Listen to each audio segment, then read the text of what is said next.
Good afternoon. The June 6, 2023 board work session is now in order. Paul, roll call, please. Mr. Souza? Here. Ms. Wright? Here. Ms. Campbell? Here. Mr. Trent? Here. Ms. Jenkins? I'm trying to find a flag, you guys. Well, the water tower is that way. So if we can get up and go that way, that'd be good. Please stand for the Pledge of Allegiance. There we go. You know, the water tower's that way. I guess that's the best flag we could find. All right. I pledge allegiance to the flag of the United States of America and to the republic for which it stands, one nation, under God, indivisible, with liberty and justice for all. To kick this off, our work session, we'll be playing an icebreaker. Oh, yes. Introduction game.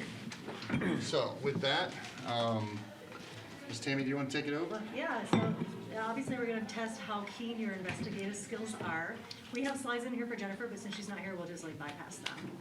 Okay, We still go, we still guess on them. Well, do you know which one is? Yeah, you can't. I think so. I have to look and see. It's been a few days. Because I can Tell show us. you which one is Yeah. mine. We'll tell you. I think I know though. Okay, ready? Okay, so the first one is Dr. Brunel. I have searched, do you want to read it? I have surfed 30-foot waves on the North Shore of Hawaii. So this is factor. So are we supposed to say true or false, Yeah, or what are we listen supposed to to- go Go through? through them all Go first. through all of them, and then at the end, you have a chance to Like all of- investigate to find all out three. which one is the lie. All of his, or Yes. just, All okay. of his. I have stood in the Eastern and Western Hemisphere at the same time. being done this way. This is not how it goes here. Ready? I have flown with the Navy's Blue Angels. Oh. Now it's time to investigate. So Wow. however long you guys want to spend on this, whatever you think you need, he is on the floor for some questions. All right. Oh, we get to ask. Did you serve We did that. successfully those 30 This is not how I played this game. Yeah, there's no other way to do it. What board were you using when you did so? Jerry Lopez 7-3. Did you catch a boat out when you did it? Or Jet did ski, you- two shot. Jet ski. What country were you in when you stood in both hemispheres? England. It's like sounding really good. I don't Yeah, I'm like, So, which is the lie? Did you pass out when you were in the Blue Angels? I did not. Really? 6 Gs and I did not pass out. Ziegler went out like a light 6 Gs? when he went up there. Figures. Oh, yeah. and we have to guess now which one's false? Okay. Yes. We're gonna go Just around for a the little room. bit.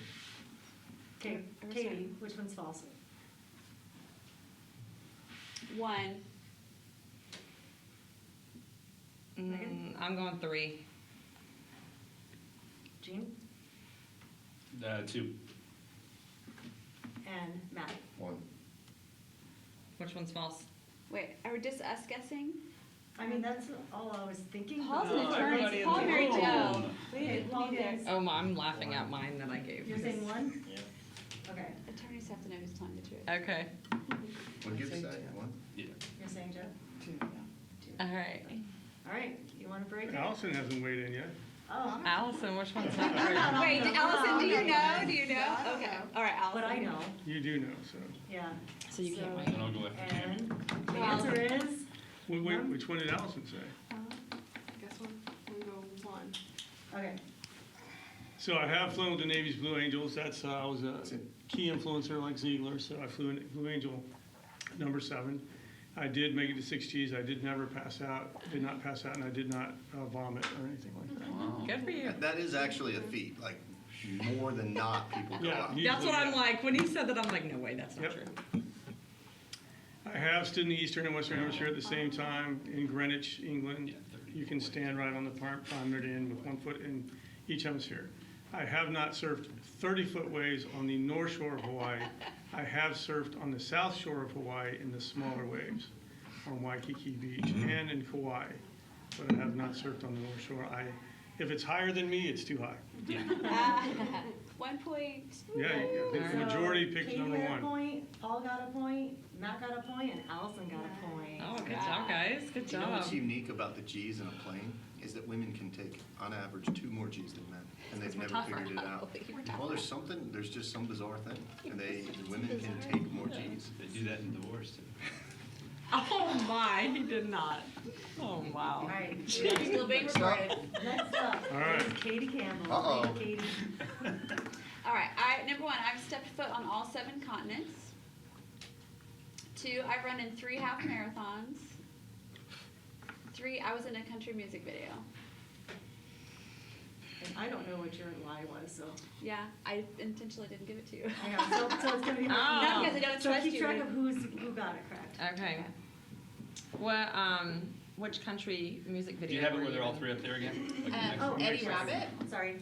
Which one is it? Eddie Rabbit. Eddie Rabbit. Oh, He's I love a Googling. rainy That's night. cheating. You can't do that. I'm not allowed to use it. No, you can't Google. Antarctica? Yeah, I know, I was thinking. You know, you can go and like see penguins and do like a, you don't like stay there like a hotel, but you can go across at the end of South America and go see the penguins. You know, Katie's not gonna be very good at lying, so we should just ask her a bunch of questions. Get it. 3 half marathons all in Florida? Yes, How long is a half marathon? 13.1 miles.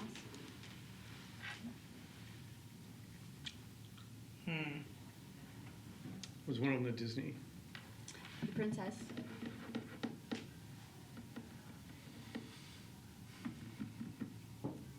I'm just laughing because mine.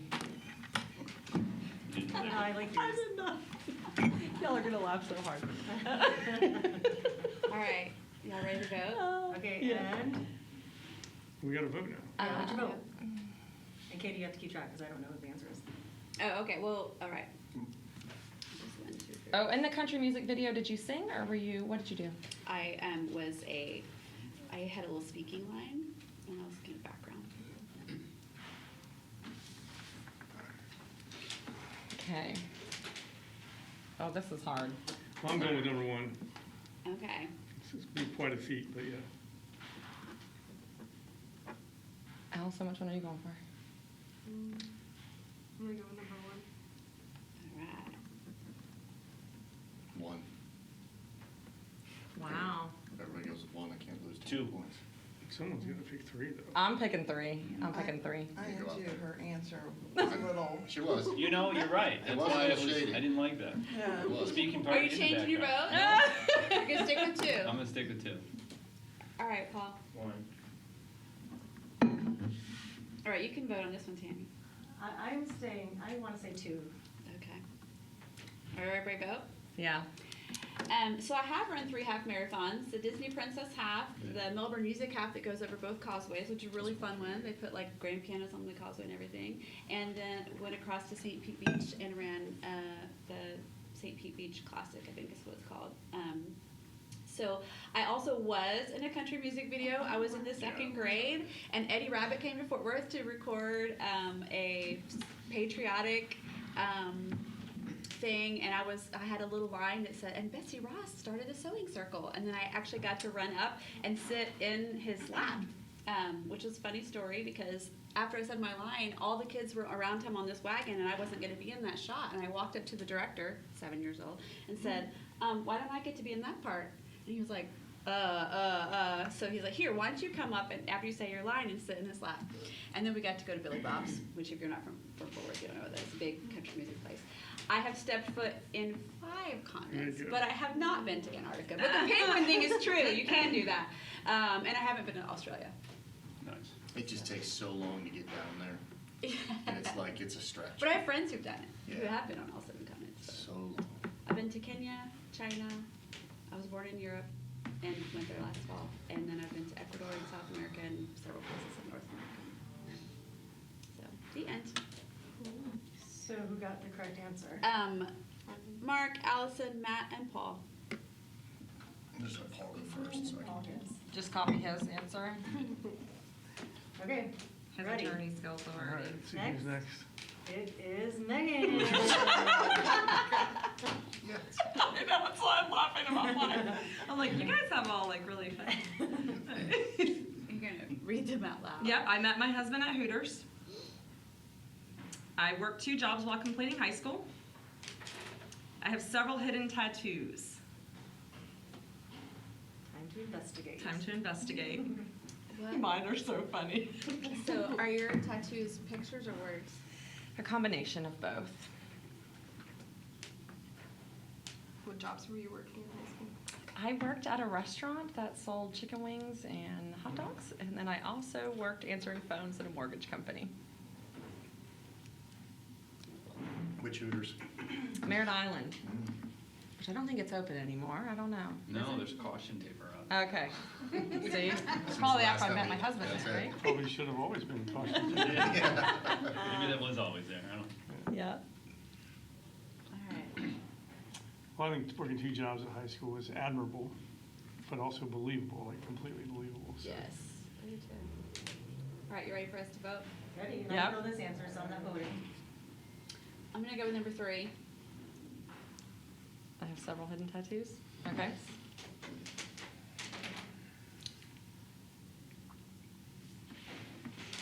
Next. I'm gonna go with 1. Number 1. All right. I met my husband at Hooters.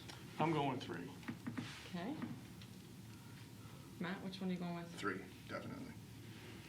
You guys all think I met my husband at Hooters, huh? Most of you. No. Go ahead. Jean Well, was it wasn't left. one of your jobs there, so, That's the good news, right? Yeah, If I yeah, would have yeah. said Hooters, you would have really been like, wait a minute. yeah. I'm trying to go for the perfect 0 score today, so I'm gonna say 2. 2, okay. 3.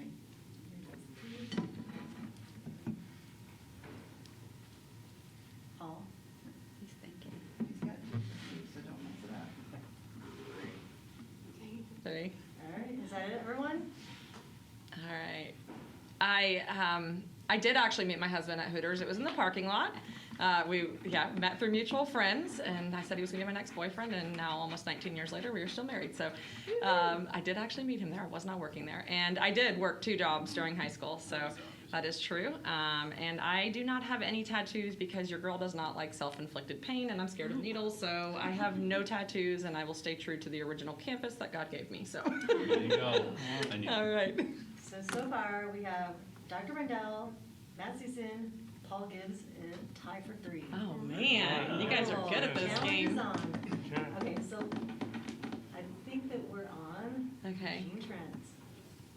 Oh, all right. I've never watched an episode of Sopranos. Okay. I'm just amazed at the picture. Yeah, the picture is. Isn't that a soprano? Isn't that the guy I tried It Googling is. it? Okay. Oh, It is him. That's the only one I could find. I was thinking a lot about it. It looks but like yeah. a wax figure that took a little too much Yeah. time. Yeah. You know what I mean? Another 5 minutes. He on goes a the little too mouth. close to the window for too long. All right, so I've never watched an episode of The Sopranos. I got a perfect score on the math portion of the SAT, and I have vacationed in Haiti, Where at in Haiti did you vacation? the beach, Which one? Oh, the left one. Wow. You're not selling that very well. Listen, I vacationed a lot in college, and I don't remember where they were, so. Yeah. Wow. So what is I know you've not watched it, you're saying, claiming not watch it, but what is The Sopranos about? Because I don't even know the guy. Please don't 'cause tell me you don't know I seriously that. have not watched You've never The watched The Sopranos? No.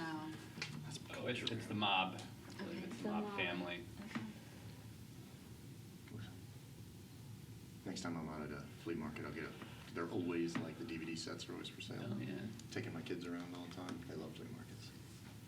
I'll get one. And a perfect score in your math portion of the SAT, huh? So did I, by the way. Oh, very nice. When you were a teacher, what Very nice subject folks. did you teach? Math. Math. See? All right, you ready? Yeah. okay, go for it. I'm gonna go 2. I'm going with, you know what? Cruises go to Haiti, though, now that I say that. Oh, he definitely queued it up on that one. He Mhm. definitely said, oh, I don't know. 'Cause he I'm wants going to 2 also.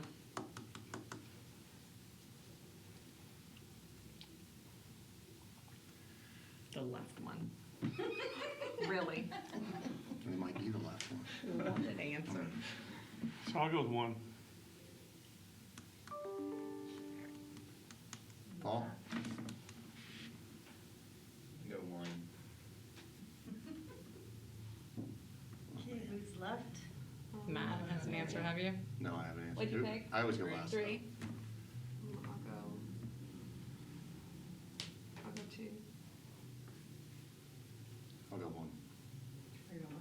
because the other guys went one, and I'll be tied for first if I get it right. Yours is harder. So the answer is? Which one's the lie? Number 2. Number 2. My first one I got right. Yeah. So now the tie. So is that like your favorite Dr. show? Rendell. No, I don't. Paul Diggs. All right, I don't want to lie. For full transparency, I did this wrong, and number 1 is also false. So who said one? I'll give you the point. So How did you I had get 2 this? lies and a I truth? did. So you have watched. I have never watched an episode of The Sopranos. So it's true.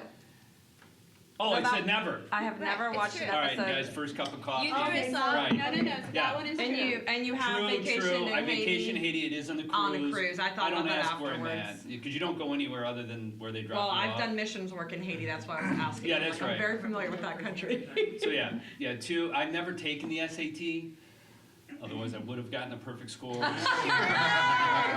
you only would. reason it's the ACT in the Midwest we take a lot. It's Yeah. funny that you used that because when we did our get to know you game when I first got on the board, that was one of the things that I You put got out. 2. And you did get a perfect score on I the did get a SAT. perfect Wow, see, that would have Yeah, been no, two On the of math us. part. On the math part. Unless I'm getting it wrong. All I right. figured because you're musical and music and math go well. Okay, and I do not know what Jennifer's lie is, so I was just Okay. looking. So, So we'll have to. Do we do Why it? Why don't you So- call her, just text her while we're doing it. She'll answer. Yeah, But we I'm can't. sure it doesn't hurt the text. well, I'll text it and we'll add it after. An alpaca greeted my wedding guest? Oh my God, that would be the weirdest thing. No, I think I actually have heard that story. My cat's name is Elton John. I believe that. I think that's true. Yeah, 100%. That picture's funny. I'm an avid surfer. Oh, no, I know that's a lie because she's afraid of the water. Yeah. Number 1 is true because I think she did a resort wedding. Don't like alpacas a like spit? destination Or wedding. that's llamas. Llamas spit. Do alpacas spit? Like that could be really do. bad. Super Like, They do. cute though. welcome. Oh, they do. Yeah, she did. It's that one. She's afraid of the water. Okay, so I'm not Now, gonna. her husband is an avid surfer. Yeah, I believe that. Yeah. All right, so I'm we're gonna all say banking 3. 3 is the lie. Ah, I'm Anybody gonna wanna ruin say my something? perfect 0. And we'll ask. I her should about not the have given you my percolator. clues. Yeah, you I said should it have out kept that loud. one to myself. So just on to the next? Yeah. Yeah. So, Paul. I was born in Europe. Wait, that was yours, Katie. Hold on. Yeah. Did we all get it right? Oh, Well, we don't know. We don't know. We're skipping. Okay. Well, we're not actually guessing on that one? Well, we all. guess. You well, wanna guess? I'm gonna something? guess I think Did we you- should guess in case there's a tiebreaker. I mean, I have no Alright. clue. There's what no the trophy answer at the is. end of it. Yeah. I get all the snacks. Yeah. No, I have a plan for the We brought your tiebreakers, snack. so- Oh, she's gonna plan for the Yeah, tiebreakers. it's right there. You made it? Yeah. Maybe we'll pass them off to them. Oh my, no, we're not Alright. packing those in a children's I put bag. one in a bag out there. Okay, so Poor kid Paul's would get first that. Alright. is, I was born. in Europe. I'm extremely boring. I have a personal best free dive of 64 feet. What part of Europe were you born in, Paul? Central. Central. What specific town were you born, city He were was you born born, in? he wasn't The ready. Netherlands, Hurling, and Holland. Okay.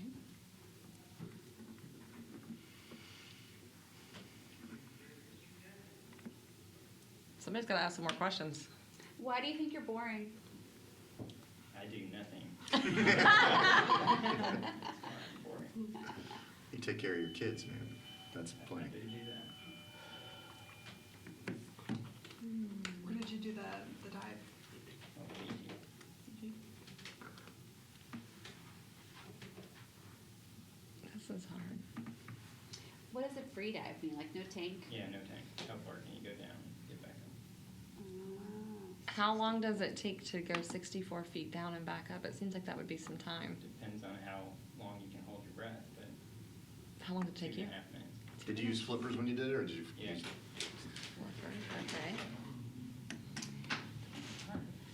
Were your parents in the military? My dad was in the Air Force.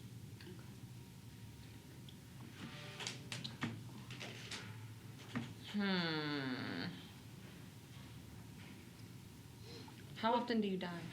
Do I? How often do you dive? As often as I can. I love the ocean. Ready?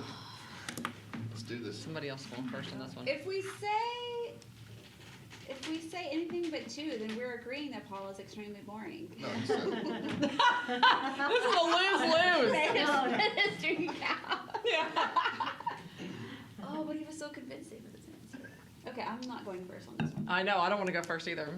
No, go first. Number 3. You think number 3? It's probably like 56 feet. I mean, if you're a free diver, you're not boring, so. Yeah, those two right? kind of Can't- contradict. Yeah, Yeah. can't do both. I think he's extremely secretive. I'm His gonna wife go might have with. put cement blocks to his feet. and I'm gonna go with 64 feet 2. Still might be boring. Because I think he's extremely secretive. you're going down! The Sopranos. That's just when he got out of it. Yeah, I'm gonna say 2. mom got him out of there. Okay. Paul, what's your guess? Can't trick a Why'd you guys lawyer. all laugh? I'm going number 1.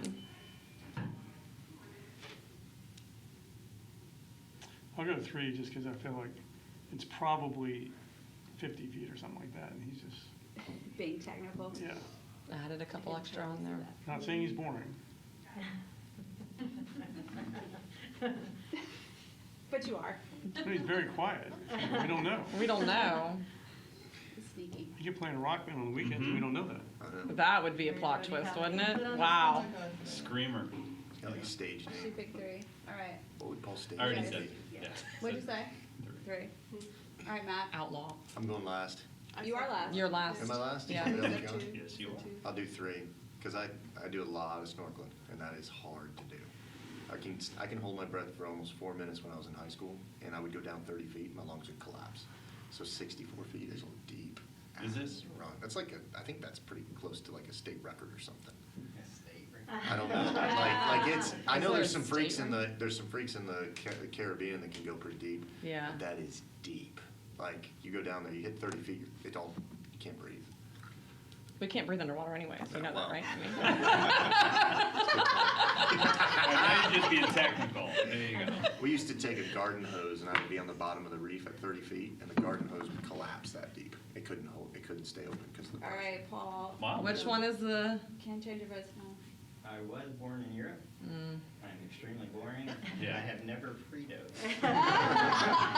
But you did some research. What was 64 feet? What? What was 64? What made you do 64? I just Nothing? came up with it. Yeah. So now we're tied among Dr. Rendell and Matt Cecil. Very Oh. nice. Yeah, but if I can't guess, like how does that Right. work? But he's got to guess. I gotta guess right. He's on got to yours. get it right, Oh. and then if not, then it goes to a Oh, tiebreaker. true. Yeah. But if he gets Are you it, sure that worked out? I thought Yeah. I got them all right. no. I mean, I marked it. I can't remember, honestly. But, are you ready? Yep. Matt. You gonna read Matt? Oh, you want me to? Yeah. I was looking up the deepest It free looks- dive it ever. sounds more fun when I was you read it. a walk-on for the Bobby Bowden FSU football team. My great-grandfather was the Detroit, Michigan Chief of Police. And I have a political science degree from the University of Florida. What do you got? 3. 3. You guys are all saying 3?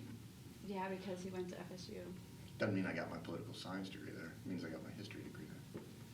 I did get a history degree at FSU. I didn't think he had a degree from Florida. I'm saying 3 as well.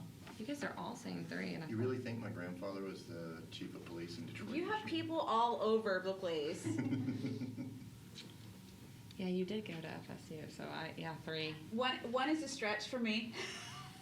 But It is. He says he plays rugby now, though, so I'm like, maybe I could. Yeah. I mean, It didn't say he made the team. it said he walked on the field. It didn't even say walk on there. and Bob Bowden was the coach. Would have been the coach. So Okay. Yeah, I'm going 3 because of the whole. Gator, Is yeah, that it? anti-Gator. Wait, No. Dr. Rendell hasn't answered. I just think it would be pretty interesting if he got his political Yeah. science degree from Florida, so, like, I don't think he would put that in there if he didn't. If he put number 1 on there. But he's like a diehard FSU fan. He's a diehard FSU fan, he is an athlete, and I feel like in his mind, he wishes he had walked on at Florida State. So I'm gonna go with number 1 as an unfulfilled dream. Oh, I like it. I like that tactic. It is Did tough. everybody vote? I believe everyone voted. All right. So an answer? in '94, I did walk on and make the team under Bobby. I played a full season, and then Bobby called us all in, the walk-ons, to his office at the end of the year. He said, and I got my ass kicked all season. So like I ran the scout team offense as quarterback, and then the scout team defense as outside linebacker. And Bobby called us all in, and he says, guys, I love what you're doing, but I just want to set the standard that you'll never see the field, because we have so many scholarship athletes that if I put you up there in front of mama and all this other stuff, that was his thing. But he wanted to be honest with me. I was like, oh, because I just watched Rudy, and I thought I was going to be, Yeah, you were gonna do it. Right? So I walked off the field, and I went in. As I was walking out, the rugby team was playing across the street, and I just played rugby for 3 more years. And so that was that. My great-grandfather was the Detroit, Michigan chief of police. He ran it pretty tough, and I never got a political science degree. I refused to even go there half the time. My daughter has to meet me outside. That's what I was gonna say. I refuse to go on campus. See? Yeah, I will it's- throw eggs at people. Like, I do not like the University of Florida. The Gators are all, that's just how it That's goes. what I'm like, if you're diehard Now, I will FSU, root you're for not. them for football if they're not playing Florida State, because they're a Florida team. But I will tell you, they're basically communists. So some people want to caught up then. Yeah, that's a There's a lot of tie. people- So Pick 3. the winner is a tie among Dr. Rendell, Matt Season, and Paul. Oh, Hill. a three-way tie. So now what's What So, did Paul get wrong? What did you get wrong? the challenge is on. I was thinking something fun like I high think I knees. got his wrong. See who can do the high knees the longest? What? Oh, yeah, Oh, you should have done. wait a minute. Wait a minute, what? That's why you wore shorts. I thought it was going to be we could free draw it. Or you guys aren't really fun about being competitive, you can just do rock, paper, scissors. It might be a little less Can you do sweaty. that 3-way? I think you can. Arm wrestle. Can you text Arm Jennifer? wrestle. Can you text Jennifer? Well, we all voted. Yeah. It's all the same, but I don't think Paul wants to arm wrestle. I think we're gonna have to Or flip a be coin. determined. Flip a coin, do you have a quarter? You can do that. Flip a coin. Or you can pick a I don't number have a between quarter. 1 and 10, whoever gets closest, stuff like that. Okay, wait a second, let me think of a number. I got a number. TV does, comes up with 2 quick truths and a lie, and 3. I can come Took up my with damn number. Matt, number? No, he goes first. I go Paul, last. number? same. He took my other number. He got me boxed. Go right in the middle. Yeah, but then I'm screwed. There is no. Oh, man. You kind of arm wrestle. Yeah, we're screwed now. I should have gone. I'll go 8. 6. Paul's the winner. You said go in the middle. I said go in the middle. You should have gone If 5. he'd gone 5, it would have been. You'd have gone in the middle. I'd have had a chance with that. Yeah, in the middle. you'd have to have another Should've done that. round. I didn't even think about it. All right, good job, Paul.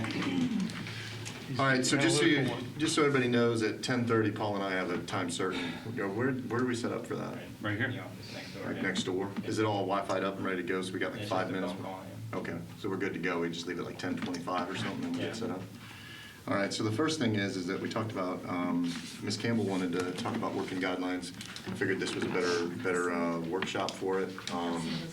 And I think it's a good avenue to do today rather than at the board meeting.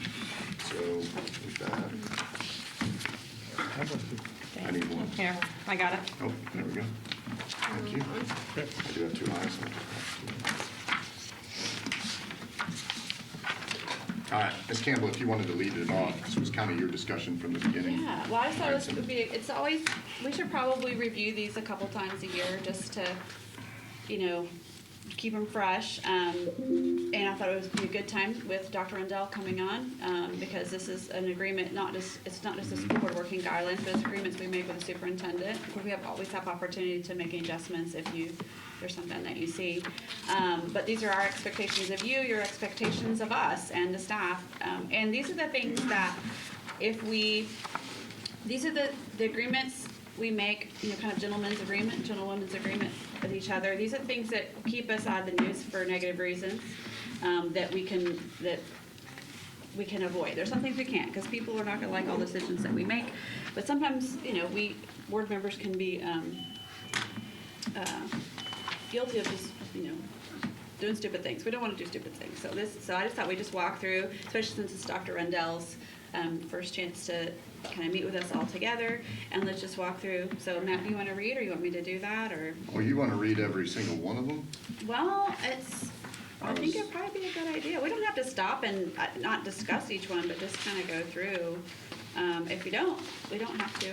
No, I just, Let's read them, it's not gonna. Yeah. Right. Okay. We got time. Let's go ahead. All right. So the expectations for board meetings and agendas, the board expects regular communication with the superintendent monthly via monthly meetings.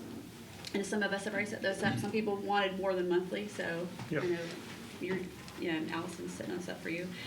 To be notified by email or text message as soon as possible for school emergencies, student emergencies, and staff emergencies. To receive board agendas and supporting documentation 14 days before the scheduled board meeting with limited exceptions. And for our new board members, that usually means like our regular board meetings, obviously special meetings and workshops, those get adjusted. That all board members will receive the same information. One member's request for additional information results in all members receiving or having the same access to information, and special communications are done for all board members. And we're So gone. can we Yeah. stop and look at 4A real quick? Yeah, yeah. So I've been approached by a couple cabinet members and other district personnel, and they're like, so if a board member reaches out and asks for information, it's been our practice recently, they say, to respond back with the information to all board members, kind of with preface an email with, hey, a board member asked for this information, so I'm sending it to all board members. Is that what you guys are asking for? Is that kind of what you're looking for going forward? You know, because my answer to them was that it makes sense for them to do it that way. I think if a board member reaches out and asks like a specific question and the answer is quickly like a yes or no, or like, do we have a bus route, in the such and such neighborhood? Yes, that's fine. I mean, I don't think that requires a email blast back to all board members. But if someone's reaching out and saying, how much money do we spend on this, or how much money do we spend on that, or, do we have personnel that do this, or do we have personnel that do that? I think that kind of answer should go back to everybody.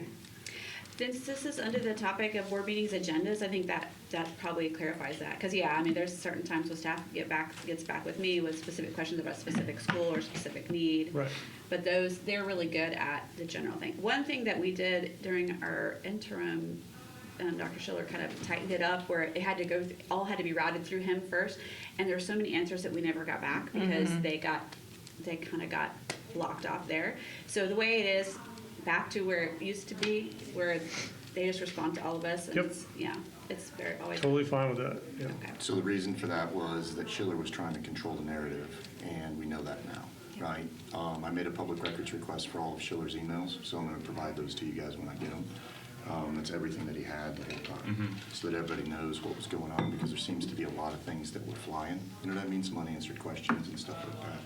I think the other thing in this regard is that we have board members that are asking questions about what other board members are doing, and we need to make sure that ceases to exist too, because that's sunshine violations and stuff like that. So if you can tell staff that if anybody's request says like, what is this board member doing, or starts asking questions about it, it gets into that sunshine. So just need to make sure that's taken care of. Yeah, I mean, each of the cabinet members and other district personnel, they seem fairly confident in how to do this.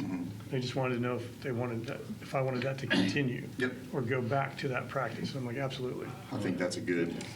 And we'll still utilize the smart sheet that we've been using, right, or no? Are we gonna still continue that because? Well, one of the things we wanted to get back to now is because, we had a period where Schiller was putting so much stuff on the agenda, and he was adding stuff at the last minute. He was doing all those different pieces. So now that we have a strong agenda, we can go back to the original plan, which Tammy developed that process about us putting it into the system and then it coming up and everything else. For the policies and Yep. direction to. Yeah, because what had Because we happened, never did that. yeah, so if we go through that process and I'll have her send it back out, that by Friday, you have all of your questions. Dr. Rendell has already said that he wants to make sure that we're not adding anything, so you have everything. So if you have any questions by then, you can request it, and it goes back to the specific topic, and we can all see that. Well, and I shared with Dr. Rendell when I met with you this week, one of the frustrations or difficult things that I've experienced as a new board member is that this, number 3, so the supporting documentation. So what I am noticing is there's placeholders on an agenda for items, but things aren't added until the very last minute. And when you're talking about reading through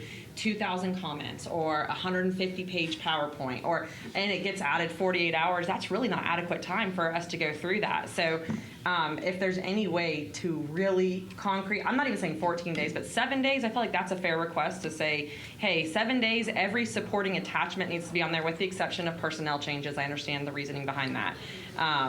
So that we can prepare, because otherwise things come up at the board meeting and I have to ask the question in front of everybody because I didn't have time to email and get responses back. So And Yeah. actually, our policy on I can't remember which number it is, but it talks about those few exceptions, personnel being one.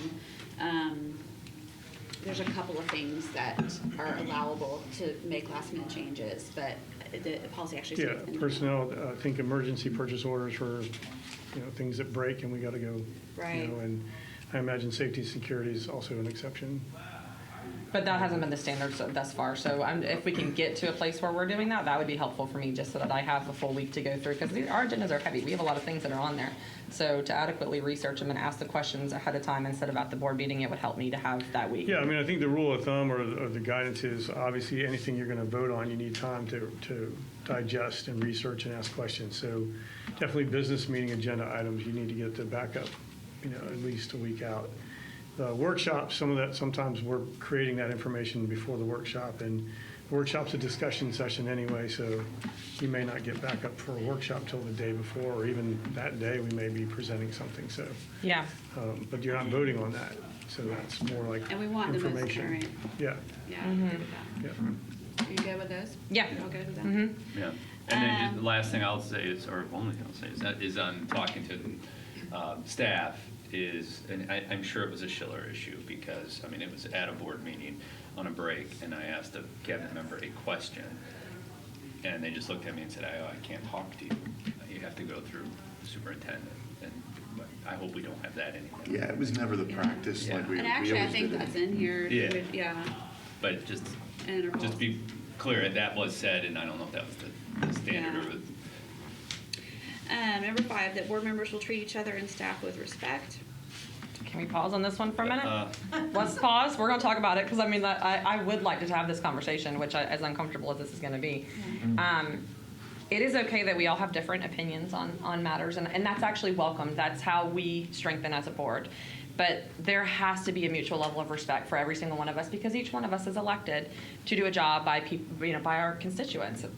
So when we come forward with an opinion or an idea, that could be a result of multiple people that have come to us in the community and said, this is something that I need you to advocate for or work on. And it can't be shot down, and it has to be heard out in a respectful way. So I would just like to say, moving forward, I would love for us all, even if we disagree, give each other the time to speak it out, and then respond back to it in a respectful way, even if you disagree with whatever's being said.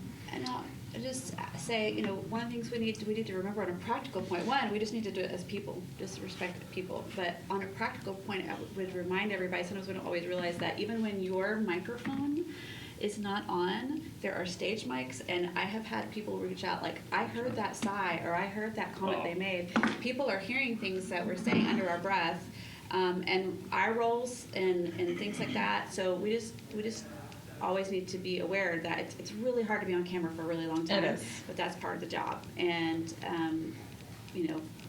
I think I agree with Megan. We just need to be careful about how we're responding to when we're talking or, sharing ideas, even if they are not what we agree with. And I think when you look at that, there's the piece that when we're in a heated argument, not to cross. So like when one person's talking and another person comes right across and starts cutting them off, that's what we're talking about. And if there's a person in the middle of the heated argument, you say, hey, I'd like to speak, I'll get to everybody. But when we jump, out of respect for the whole board, I don't want to cut them off and say, the other person is speaking, but I'm going to start doing that just because I wanted it to flow a little bit, but I need to start kind of cutting that behavior off. So just so you guys know, if you don't ask me and you guys jump in, I'm going to cut it off and say, hey, wait until the person's completed their speech. You know what I mean? And then we're going to go from there. Right. I think that there's going to start to just be a lockdown on some of those procedures because we get passionate, but the thing is that, you know what I mean, it causes anger and then it just escalates the whole thing. The other thing is that I'm going to wait until you say I'm finished because there's been a couple of times where Ms. Jenkins has a long pause and I think she's done, and out of respect for her, I just assume that she's going, so I want to be able to complete that. So if you guys can, when you're done, say, okay, I'm finished, that way we know to break to the next one. And that's the way the other people understand. Does that make sense? Right. The other thing is that there's been a couple of times, Katie, where you brought up like the conference in front, or the legislative conference when we were over there, you came out and said, what about these things? Hi, Hi, Matt. how you doing? Good. You remember me? I do. Holly. I'm Yep. 35 years retired from the school board. Oh, And this is what I'm doing now. oh, thank you. Thank you so much, Holly. Yeah, good to see you. Good to I saw see you, too. Olivia a couple weeks ago. Yeah, she's getting tall. amazing. She's 12 and she's running soccer like you've never seen Good, before. good for so, her. yeah. Sorry to interrupt. Thank you.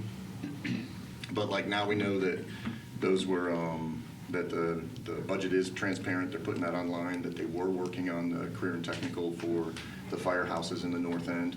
So like when that stuff happens, please figure out a way to get through Paul so that we don't have that. Because there was a Florida Today article that came out, hit me, and I was trying to be respectful of the board and say, hey, you know what I mean, like these accusations, and I was trying to not come out and slam in the middle of that meeting and say you're incorrect and go in that conflict. I'm not gonna back down on my opinion on that because You were of what wrong. you're. You were wrong on both of your accusations. I was not wrong in what I addressed with you, which is that was not initiative of the board. You were there at the legislative delegation meeting to present the legislative agenda of the board. Katie, And we you- were working on transparent budget. We were working on all the things that I talked about. That is No, us the as a- firefighter thing was not something that the board had talked about at all. There were several things. Staff was already working Matt, on it. Staff was already meeting with the HR director at Brevard County. I'm They were so meeting glad to with hear everybody that. else. That was not what you were there that night to do. I'm And you were sorry. working. I was there to speak to what Brevard Public Schools is doing for the community and so that the legislative delegation understands it. And we were expanding in career and technical education. And I said that. And then you hit me with it and I was like, calm down. And then I even asked you afterwards, I said, if you could talk through Paul, bring that up so that we could do it. And Actually, then what you it did was again. you asked me to call you, and I'm not going to do that. You can call me on those kind of things. I'm not going That's to not have a public record Then request go of a through phone call Paul. between me Then and go you. through Paul. Because when you brought it up against Schiller, that was another attack. And those were the things that when you were making an accusation that I hadn't made this, that I had this outlandish plan that Andrew Ramjet was going to present and all that stuff, that was through Schiller. Schiller had set that thing, he had asked me, he had set those things together, and then at the last minute played a game. And you bid on it, and then you came at me. So please go through Paul to try to set those things up ahead of time. Don't just come, because an hour before that meeting, he told him he could present, and he told me that too. Then he called him in and attacked him and held him. I had my own reasons that day, and it didn't have to do with I'm believing everything Dr. Schiller has to say. On these things, we're going to have to disagree. I still think you have acted inappropriately as a chairman several times. Those two things that you mentioned are two of them, yes. They're completely false accusations. I don't believe that. So we can How do move you on not to the next believe thing. that they're not? I just said it clearly. Your job and from the legislative delegation was to present the board's legislative agenda, which we had discussed. No. What is? Please. Wait, let her finish, let her finish. Don't interrupt me. Don't interrupt me, don't mansplain to me. I am a perfectly intelligent human being who served on this board, and I'm going to do my job. And when we talk about on these things that you are the spokesperson for the board, you were there to present at the legislative delegation meeting what the board's agenda was. We all had a meeting where we sat and talked about those things. And when you got up on the microphone in front of the delegation and all the people, you added several things which were not the board's delegation or not the board's agenda. And you can say, oh yeah, they're working on this, and I'm finding that out from you.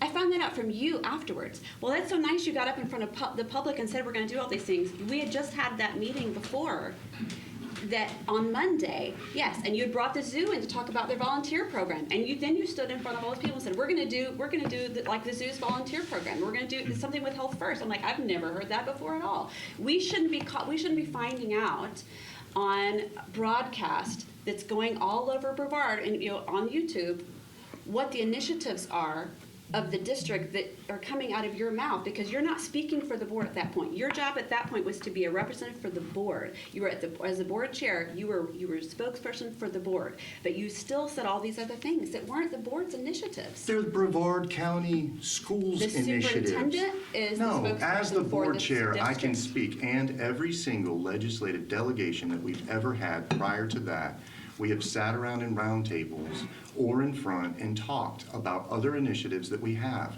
when we were with all of them through the years. The only things that came up inside those meetings were not things that were on the legislative delegation. It's what Brevard Public Schools is doing. We have an opportunity, and the reason that we couldn't go in front of them, the reason we didn't have a round table where we could all be a part of it, which I was trying to engage in, is because there was a lawsuit between Jennifer Jenkins and Randy Fine. So the whole delegation said that unless we couldn't bring Jennifer Jenkins, which I refused to do, was carve her out, we would have to go present in front of them just like that. That doesn't So change just my hang on a second, opinion I on listened how to you feel. you. So the issue is that as a board chair, you are allowed to brag on the initiatives of the district, whatever those are. And when you're in front of the delegation, just because you didn't know that we were moving to a transparent budget, which was already happening, which Sullivan had already talked about, just because you didn't know that they were already having conversations with opening up fire schools and all those things, doesn't mean that you have to attack me in a board meeting. I've actually Go- asked about the fire things. Yeah, they met with the HR directors all the way through the north. They met with the HR director from Brevard County. They met with all of those people to set those schools up eventually. So those were some of the initiatives that were going on. But instead of actually communicating it, you bring it up at a board, hit me, right? I didn't even know. There wasn't a, hey, Matt, I'm going to ask you questions about this. You hit me, then there's a Florida Today article which furthered the falsehoods of what the accusations that were being made. And then you did it again with the whole Schiller thing. And so what we need to do is find a way to not make accusations that are false and go through Paul. That's what we need to do. So if you have a question, ask Paul ahead of time, and then if you would have said, hey, Paul, I'm hearing this, I have a concern about it, then I would have been able to react and said, hey, Paul, here's what happened, and he can find a way to communicate that back to you. But to just open grandstand against somebody and when it's not true, that's hard. You know And me, you should know me long enough and well enough to know that I don't do things for grandstanding. Well, you did. That is not my goal. I did call you out. I'm sorry that you didn't like it. I'm not backing down off either one because the Ramjet thing was the same thing. I had a problem and it wasn't directed specifically to you unless you were the one who allowed it. You were allowing it as the chairman. And you know what? I got overruled. We heard him. But there was a staff member, a subordinate, and I had talked to more than just Schiller enough to know that, because I talked to some of the people who were going to present, that there was not communication. There was not who was going to be on there, what was being presented. There was another method, and that was a whole mess. And I didn't think that that particular staff member, as a subordinate, should have been allowed to do all that without. Okay, so Schiller let it. Why are we even going back into this? It was wrong. It shouldn't have happened the way that it happened. You don't have to agree with me. But I still think that it was out of line for that presentation to happen, and I'm not backing down off of that. So let me tell you exactly what happened on January 5th. we're talking No. You about can make the this. accusations. I'm going to finalize this. On January 5th, we all came together. We set up a bunch of initiatives. One of those was the expansion of athletics. It's inside the notes. Right after that, Schiller and I mapped out. You said you wanted expansion of athletics. It wasn't the board or hang the on. Monaco. We mapped out all the meetings on a whiteboard. I think Tammy saw it. I took a picture of it, all of them. The date for the expansion of athletics was March 7th. So he was asked at that time, just be prepared for a presentation. That's what happened. It was all lined up. He actually asked him. Now, if Schiller wants to say that he didn't, that's one thing. But me as a board member, when I'm sitting there and I reach out and I say, hey, just to make sure you've got everything, are you ready for the presentation, is all I did. That was preset by Schiller, which was an initiative that we talked about with us. And it came out. But instead of saying anything, literally, at the board meeting, you come out and hit me. That's exactly what happened. Why was that against you? Why was that against you? You tried to stop a meeting that the board chair and the superintendent had already preset and asked the staff member to come out and do. It was inappropriate that if you had that bad of a situation, then go through Paul to ask, because I would have said immediately, here's the facts, and I would have been able to help you. But instead, you tried to cut it off, and it made us look like we were... I don't need your help to communicate with the Katie- superintendent. And at the time, Dr. Schiller was the superintendent, and I did go to him. I went to Did you go to communicate to Paul? everybody that I could. You know what? I'll use Paul when I need to use Paul. And Paul, I would be happy to sit down with you and Paul, and let's hammer out some things that are, not breaking sunshine, and let's talk about leadership styles and things like that. I'd be happy to do that. I'm telling you right now, I will work as hard as I can. And you and I have had, a come to Jesus meeting and talk about how we communicate, and I will work as hard to work under this balance, because we're all equal, to work with you. I have deliberately, respectfully tried to do my job as carefully as I could. And I don't say things that I don't mean. I am very careful with my words. But I had a problem with those two in particular. And I'm not backing down off of those. So we can move forward. I'm trying to explain to you that it was an agenda item that was set by the superintendent and the board chair, and the athletics knew about it.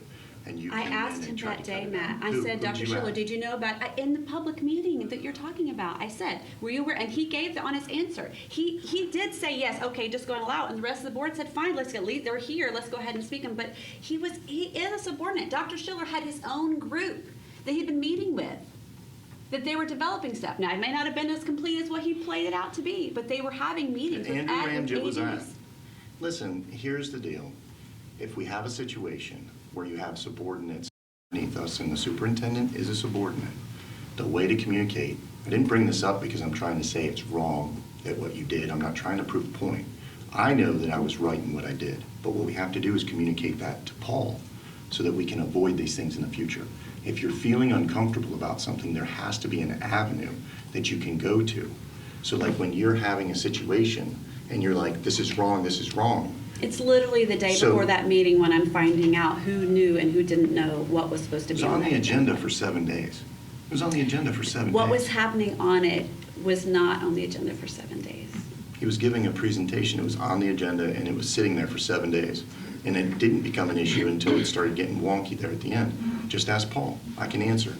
It avoids the public thinking that there's something wrong. When you did it both times, it made it look like we were dysfunctional, and it wasn't. We were talking about the expansion of athletics and what he's been doing and how we can promote it. That's exactly what Well, we were for doing. anything that I have done over the last 4.5 years to make this board look dysfunctional, I am truly sorry. Just- And I will stop right there. But this is not the issue. The issue is that we just need to find a process. That's what this is. So Well- I'm not saying, I'm not, Can I jump in here just for real Go ahead. fast, just for like a kumbaya moment? All right. Thank you. So obviously, there's animosity and tension between the board, and really what this board needs to do is we need to work towards something instead of against each other.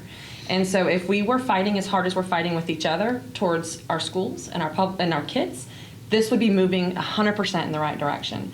And so I think going back to these working guidelines, what we need to do is if there's an issue, I'm one that will take it to you directly, and I will do it in a private manner and say, I have a problem with how this was handled. I need you to hear me, and I need you to respond differently the next time that something's going on. I will never, ever blast any of you publicly, even if I'm frustrated with you guys. And so I think as a working guideline, can we make that the precedence that we set? That we're going to fight for our kids and we're going to fight for our schools and our teachers, but we're not going to fight each other. Because our battle isn't against each other, guys. I hate to say it, but we're one board that's supposed to be moving Brevard County Public Schools in the right direction. And if we're fighting amongst each other, we are never, ever going to see the amazing things that we could do if we were fighting alongside each other towards a common cause. What will help Agree that with have you. to happen is The number issue 9, is- no Well, surprises. I'm going to stay on number 5 for a second. Yeah, I haven't been able to speak on that. we just need, I the have problem to. is that, let me just say this. The problem is you said that you would call them. I tried to set that up with Katie, and she said she was afraid of sunshine, which there is. I mean, if you talk to Paul, there is a concern sometimes about sunshine. She does have a valid point there. We need an avenue to avoid the headaches. That's all. All right. So Mr. like if Gibbs, we all can I just respect ask each for other- clarification on this? So if we are having a disagreement or we're not happy with something that any one of us has spoke about, there's no sunshine violation to call and say, hey, Katie, hey, Jean, hey, Matt, hey, Jennifer, the way that you handled that could have been done a lot differently. That's not a voting matter. Yeah, it's not a voting matter. It's probably not a sunshine violation, depending on what you're discussing and what the issue was. But if somebody does a public records request and sees that you called Matt on so-and-so day, they're gonna say, what were you talking about and all that? And it's just gonna raise questions. Right, and Okay, I but- understand that, but but I mean, it's I think not. it's, I think that's where Matt's going, and he's like, if there's another avenue for doing that, like, you guys can meet, like, before a meeting, after a meeting, and say, hey, can I have 5 It minutes? just comes And up then so you- quickly. And then you just, like, after the meeting, say, can we talk for a second and step aside and say, hey, I don't like how you did this or that, then there's nothing there. It's just a question of if somebody got the phone records, they send it to the state attorney, he's gotta open an investigation. Yeah. And we're going across the street. Oh, So yeah. he can interview everybody. okay. So, You can Paul, investigate what a would be ham the best sandwich. play for a situation where one of us is like, there's an issue coming and all that stuff? What's the best plan for that since you're the, What do you mean? so if Ms. Ms. Campbell doesn't, if she's upset about the fact that we went, and she feels like there's some things that were said that weren't or whatever that is, what is the best plan for her to understand that? It's gonna be topics specific, so the facts are gonna be really specific. The board approves what goes to the, at that, No, forget that. What I'm saying is if she has an issue about anything, what's the plan for her to get the answers to those prior to a board meeting so that, like that, The like, ideal plan would be go through Dr. Rendell, who Okay. is setting up those agendas usually, so he's in charge of the agendas up until they're released to the public. Once they're released to the public, you have to approve all changes to the agenda. So the ideal situation would be call Dr. Rendell, say, why is this on the agenda, what's gonna be presented or whatever, and he can explain it. okay. That's the ideal avenue. So the best way, Katie, would be to go through Rendell, but the problem we had was is that Schiller was manipulating all of us Yeah. to fight each other, is what was happening. Right. But that is who we had, and that is what I did. Right. And again, number 9, no surprises would help a lot. All right, can I talk number 5 real quick? You guys good Yeah, for now? yeah. The whole respect with each other, we do have to respect our styles. They may be different. That's not even what I wanted to touch on, but there's lots of things that I could say is, I don't like how you said something, or I came out wrong, but it's just your style, or it's just your style, it's just Jennifer's style, and so be it. I don't think board meetings are the place to say I disagree just to disagree. However, it's not even what I wanted to talk about. The respect thing, and I think that goes towards how we talk to each other on the board, but also after the board when we go to the social media. I have to talk about it now, is, for example, the redistricting, and she's not here, but I have to say it because, she had an opportunity to be here, but to go back to your school board member page and start cutting our legs up from underneath us as a board, that's disrespectful. And this is where it's up, and I'm gonna have to say it because it incites, I don't wanna say violence, but it incites the stuff that you see at our board meetings when we have people come up to just say, you're ugly and I don't like you. And it's because of things like when a board member says the redistricting decision was politically motivated and done so with zero thought for best serving students and staff. People take what we say online as we know what we're talking about.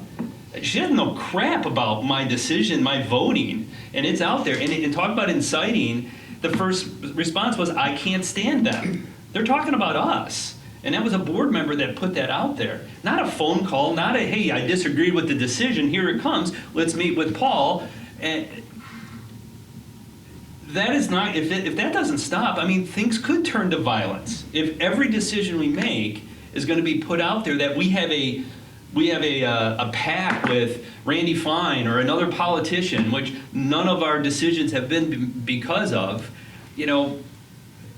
I took this one really to heart because first off, you're telling me why I've done something, like I've explained it in that process. For example, and I'm just using the redistricting is because that was our last decision, and it was probably both of you guys, that really said we did it politically motivated.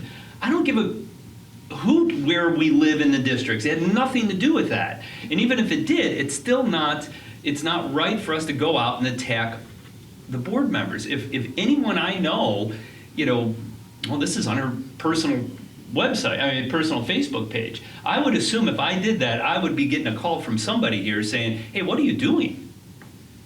One shouldn't be on an island and have the right to just go off and be an activist. That's an activist language. I would be just as upset if you didn't like the redistricting decision, but you didn't go on there and say, let's rally behind these, but these people did it the wrong way, and the next board meeting you should be there spewing bad things, looking at your facial expressions, which those things are not gonna change. People need to grow up and not videotape and say he raised an eyebrow, but our own board members doing that, is there any recourse?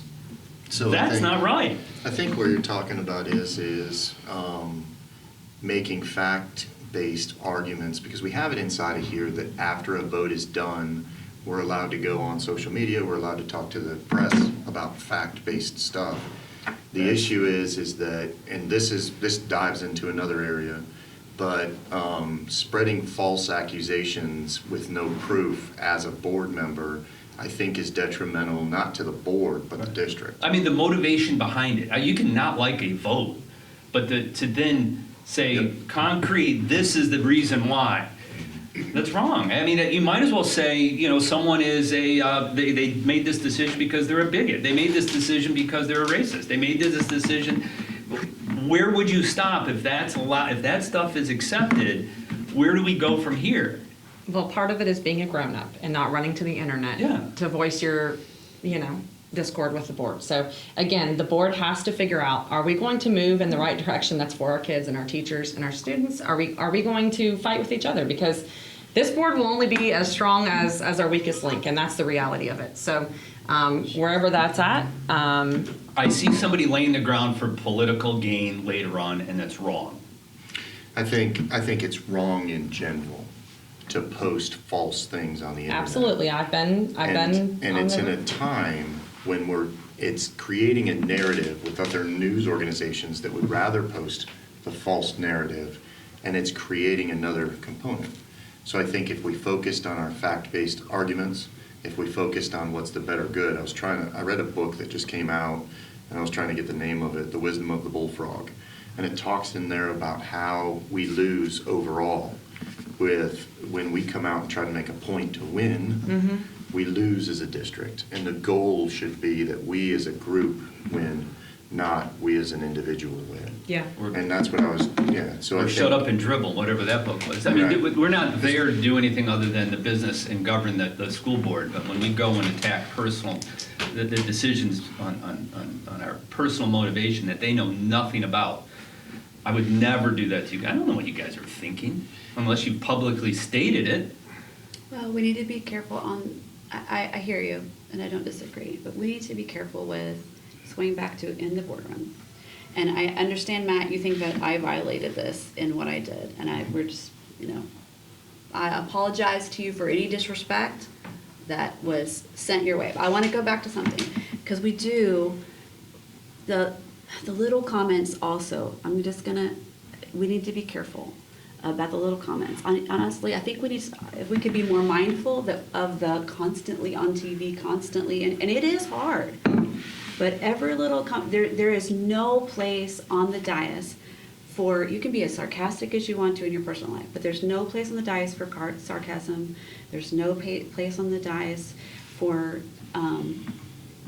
snide remarks or, because even if almost like there's hardly any place for joking because it can get taken the wrong way.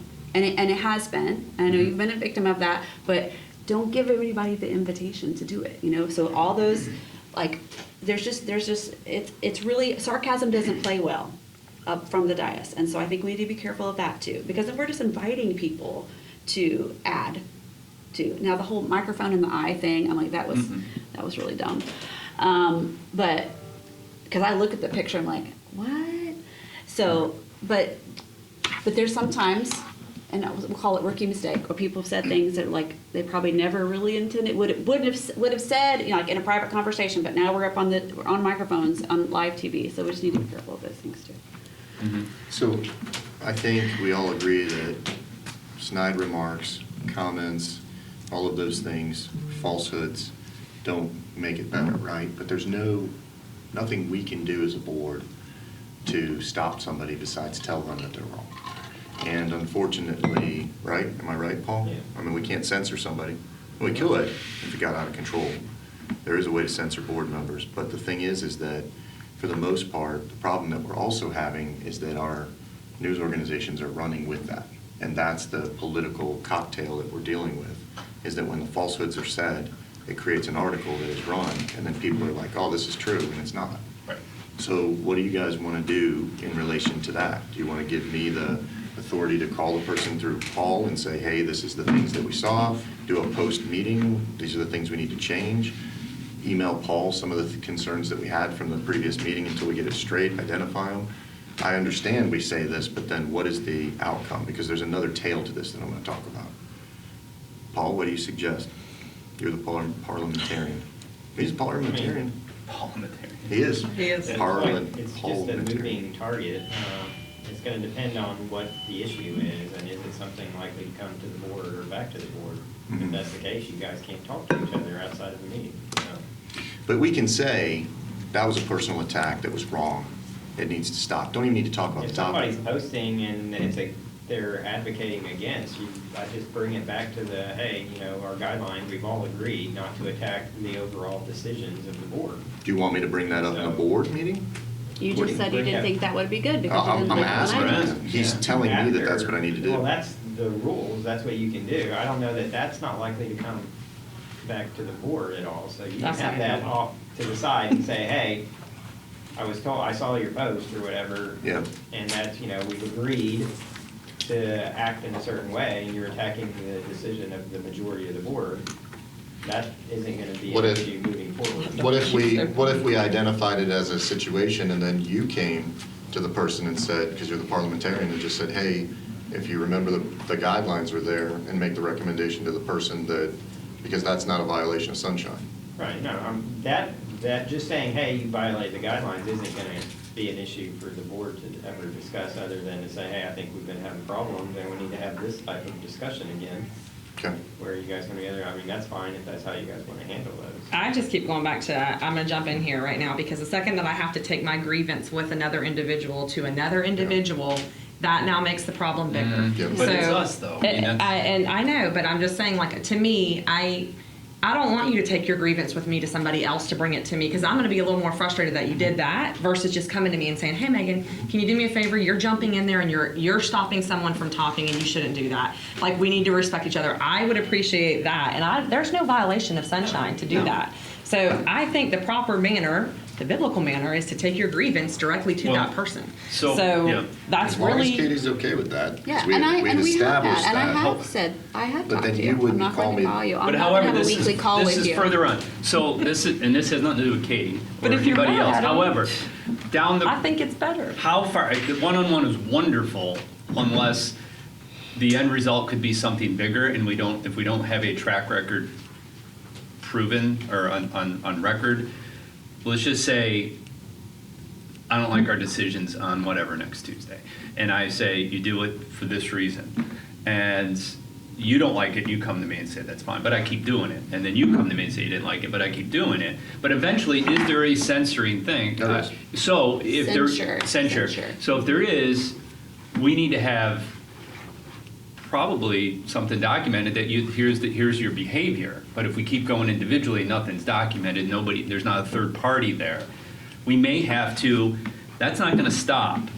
So if there is Oh, a. what's the regulation on censoring? There is a piece of the I'm Robert's not a fan rules. of Robert's I'm not a rules. fan of it, but Yeah, if he Robert's wants to rules. ask. Is greater in scope Yeah. and it's not really designed very well for public elected official bodies. Yeah. So you guys can't, like, under normal circumstances, you can kick somebody out of the room for the day and say, you're out. Go, we're removing you. You can't do that with the school board members, so that it's limited. You can certainly say, hey, the board finds that you violated our rules and working policies, and we're basically admonishing you to follow the rules. That's about all you can do. But so be it, First Amendment, see you later. Right. It's a gentleman's So you agreement. can't- Right. It is. you But can't- I'm just hoping if I say something ignorant, I'm getting a call to someone's office. I mean, maybe I'm just used to being I'll do it. a subordinate. That would never happen. However, I'm getting a call, even if it's the superintendent, to say, it just doesn't it makes my job harder when you're doing this. What are you doing? I would assume I would get called in but if it's the chair, my common sense says, I'm getting a call from the chair and say, hey, what are you doing? That's making us look bad as a whole. Is that proven fact? Are you sure we should be talking in fact? I mean, is there any process or is there anything? Or is it just free reign and I can just go out there No, and post, it's a woman's vote, man. There you go. How about that? The 3 women voted on something and they did it because they were women and the guys wouldn't have done that. So That's not something I would say, but it just makes us all look bad. And if there's no repercussion to that or even a discussion or a talk, and I'm just saying it's not gonna get any better, guys. I think it's only gonna get worse if we don't at least address it. We all came together in January. We all signed thought we this did. document. We all came together and said, these are the rules that we want to come by. I think that I do not disagree that every single person cares about the kids tremendously and wants to make this thing work. It's just how we do it. So I think that we should be able to reach out to each other and say, hey, that was BS and stuff like that. And if it continues, then we'll bring it up at the board as a discussion and just say, hey, we want to, as a board, do this. And Dr. Rendell, if you want to meet with us and tell us if you have any ideas, you know what I mean, that's good too. But I think to be honest with you, having Dr. Rendell as far as stabilization and everything else is going to go a lot better, because we were getting a lot of communication back and forth through Dr. Schiller that was a manipulative situation. And I think we felt that, and we're still feeling the tail end of it. So I think that I'm okay with, if I screw up, call me. And I like that a lot better. I tried to do that with Katie, and she was concerned, and that's I'm not having a rightfully so. weekly call with you. Well, That's what we you're were like, I was You plan on concerned. him Even though I probably get aggravated with you every week. I said, look, if we have to get But to I'm a not doing weekly that. call to get on the same page, I offered it to her, and she was worried about Sunshine, so that's understandable. But So I how think- about this as like a CYA? Yeah. Because I understand what you're saying as far as this potentially creating a public record that now is going to be brought into question. My promise to you, board members, is if I have a grievance with you, I will take it directly to you. And I will follow up with an email to Paul to say, Paul, just FYI, I called so-and-so to discuss a grievance I had over their behavior at the board meeting. And then it just covers it. So that if it gets brought back up, we now have an email that says what the phone call conversation was about, because you talk to a lot of people, I talk to a lot of people, I don't remember what every phone call is, but that just covers the basis. That's a good I idea think- to write down what you were. Yeah, just to send an email, and then that allows us, we shouldn't be fighting publicly. We have so many fights. Our fights aren't against each other, guys. We have a lot of fights right now from every different angle, but it's not with each other. It really isn't. So if we can get on the same track moving forward, be passionate about what you want to see change and what you want to see implemented in our schools. Let's fight for those things. Let's not fight with each other. So we contact the Right. person directly, then shoot Paul an email saying, hey, this is what we talked about. That covers it. Call Paul ahead of time and make sure that the way you craft that email might need to be done the correct way, because sometimes we put stuff in there that. All might you're be- doing is saying, hey, I Yeah. brought up, a comment you made that I didn't like during the meeting, or I didn't like being surprised or whatever, and it was a violation of our guidelines to surprise them.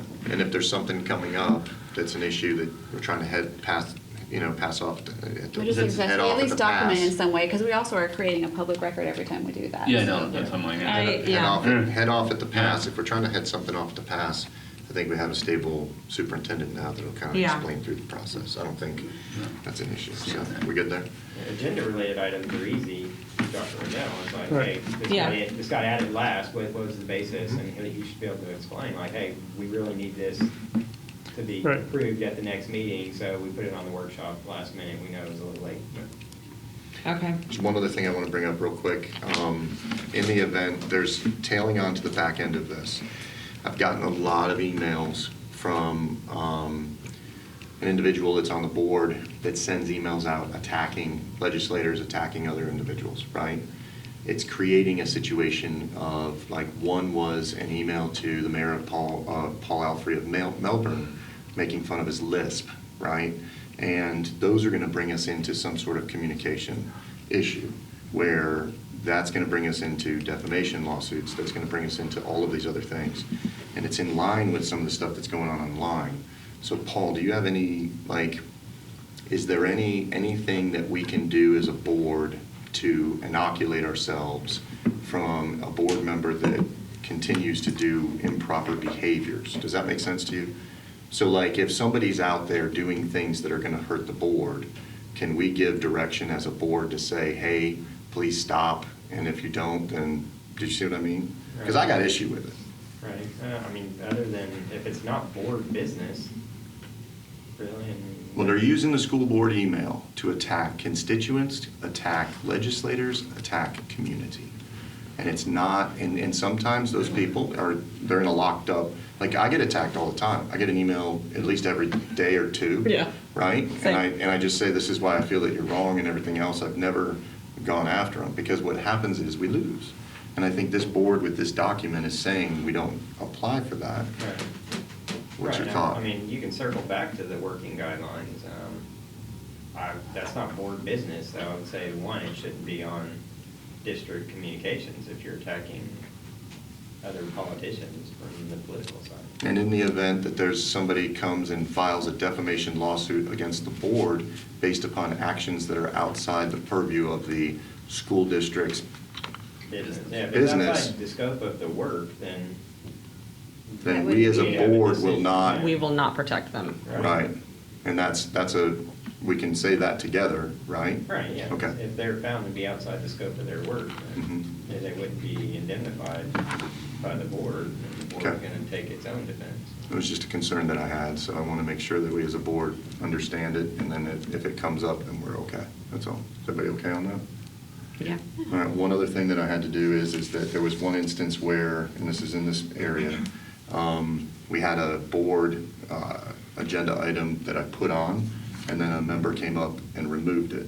Just so you know, I understand some of the concerns behind it. There's no reason why any board member can remove an item off the board, right? Off the agenda. Off the agenda, Okay. ever. Board member and superintendent, that's it. And normally, you should just go through the superintendent or the board chair and just say, hey, this is red hot, I need it off, right? Because the concern was valid, but we just need to go that route. And even if can't get a hold of somebody or something, it has to sit there because it's huge violations with ethics and everything else. So we all good? Okay. All good Fair. on that? Absolutely. Yep. All right, I think I'm good then. All right. Well, we made it to number 5. Well, no, I'm like, I feel like we got through all these, All didn't right, we? some of them, so we can just skip through. Oh, sorry, Dr. Rendell, you got something? Well, I mean, number 6, I'm Yeah. gonna treat everybody with respect or do my best. Yeah.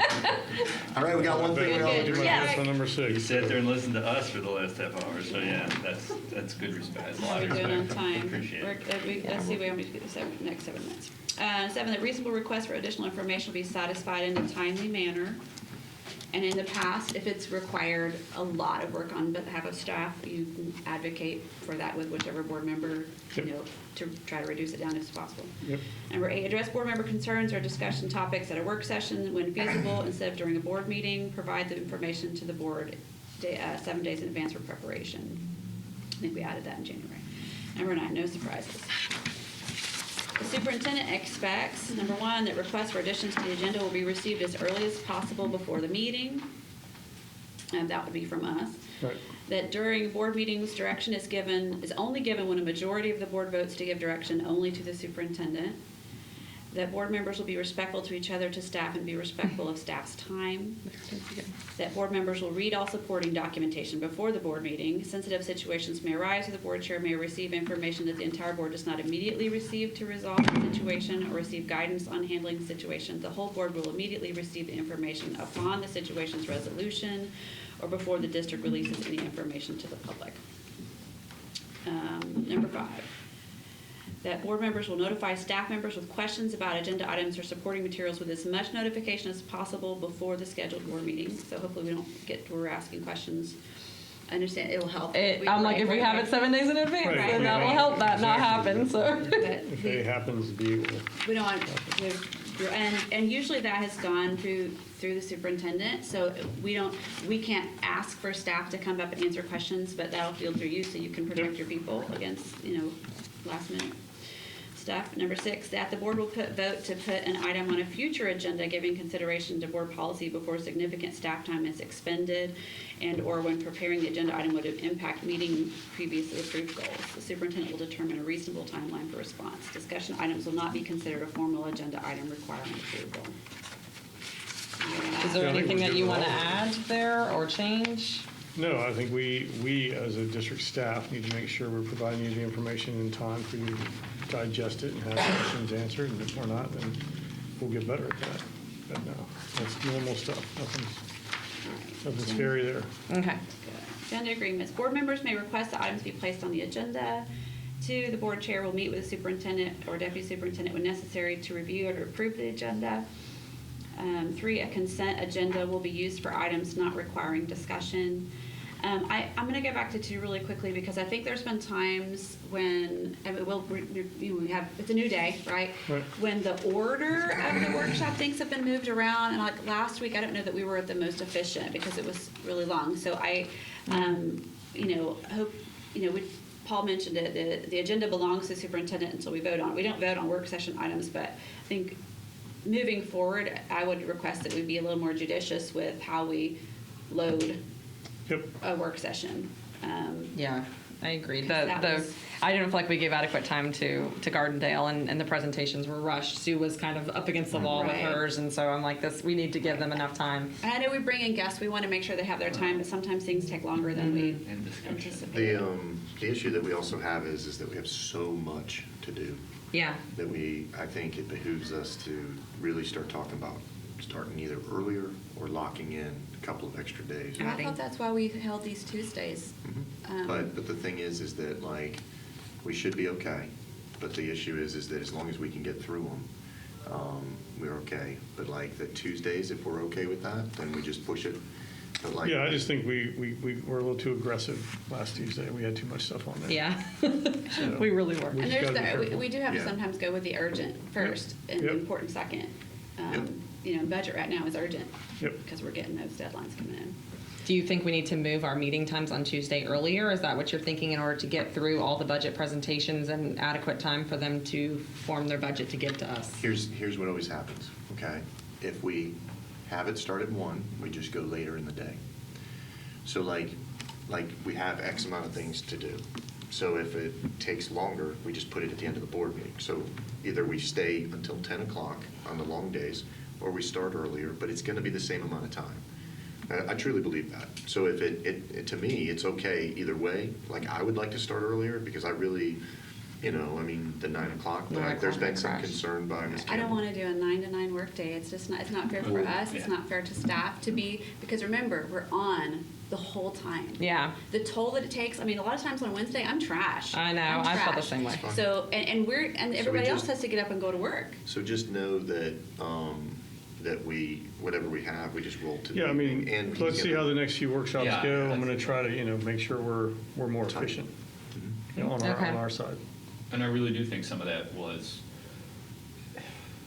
because of where we were at as a board and the superintendent and the situation. But I think we're starting to a new day. normalize a little bit. Well, you guys are reviewing all the policies. We won't be doing that again. We'll be reviewing Right. policies as needed. We're doing some budget presentations. and We'll start earlier in the year next year. Like, we'll start budget workshops in January next year. Yeah. So, Yeah. We're just cramming It's right going to now. be rushed this It summer, is. but I don't think it'll be like that again. No, I don't think we will ever go through that many again. No. So that's Paul, you ready? to Not for another jump? 5 years. Not, nor do we ever. Yeah, y'all need to jump? Yeah, we're gonna jump. Okay. You got it? We'll keep Ms. going. Wright? All right. Where were we? Where were we? Number We go to, Continue. 3. Three. Consent agenda will be used for items not requiring discussion. Number 4, any board member may ask to have an item pulled from the consent agenda to allow for discussion or individual consideration. The board member will notify the superintendent prior to the meeting of intent to pull an item, unless, sometimes things come up in public comment, right? Yep. And what additional information may be required, no surprises. Pulled consent items will be discussed after the consent agenda vote. And I'm guilty of this one, so I'm going to jump in here and apologize because I have pulled consent agenda items at the meeting. I did not follow this policy, so I will do better with that and If make you sure. knew you were going to pull it ahead of time, then yeah. Yeah, I will. Occasionally, right, sometimes you learn After something this. that hour. Yeah, right. we'll blame that on a rookie mistake, but I will do better with that. Number 5, additions to the agenda after release to the public should be approved by the board chair. Yep. All right, D, meeting preparation agreements. Board members will come to the meeting prepared to discuss items on the agenda. Board members will notify the superintendent about positive and negative comments received from the community about the district or specific agenda items.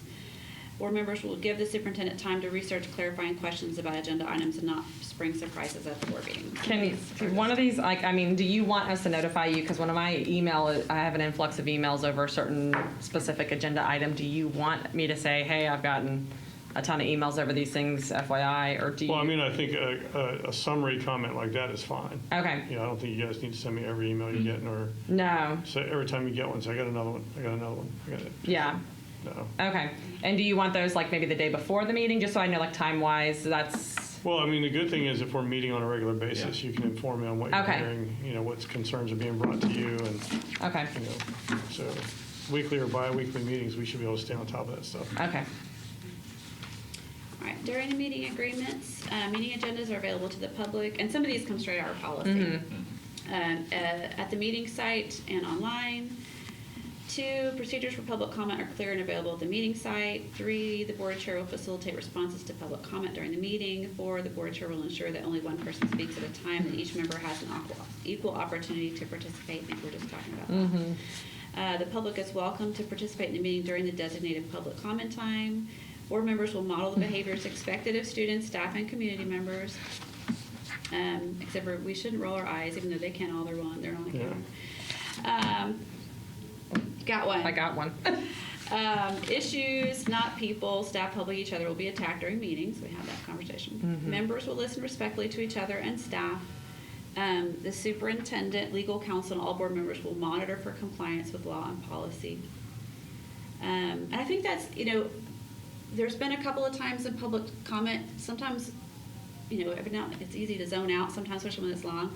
If we see things like the clock, or there's been a couple of times lately, and Paul's out here to ask, but Mary Jo, you can step in, where we had some of our we've opened it up for people to talk to us, to mention us by name, but they're still not supposed to be mentioning staff names or student names. And sometimes Matt hasn't caught it just because, we're in the moment and whatever. So to me, this is where we sometimes will need to say, hey. And I will say something, or I'll say the clock. I'll kind of lean over and, we need to be careful because the lawsuit that they're having the mediation about next door, part of that was not just the policy, but how it was practiced. Right. And then we can get in trouble if we're not applying it we're not evenly. consistent, yeah. Right. So it's all of our jobs to keep us straight on that. What number was it on? 10. The focus of board meetings will be work of the board and not administrative staff work. Is the item to celebrate success, a policy decision, something that requires board action? Is it needed to ensure accountability? Does the item align with strategic plan? And I think that's part of, I think we've kind of gotten off a little bit, try to be our own CEO. Glad to have you here. Well, we'll see, yeah. Yeah. Number 11, can we talk about this one for a minute?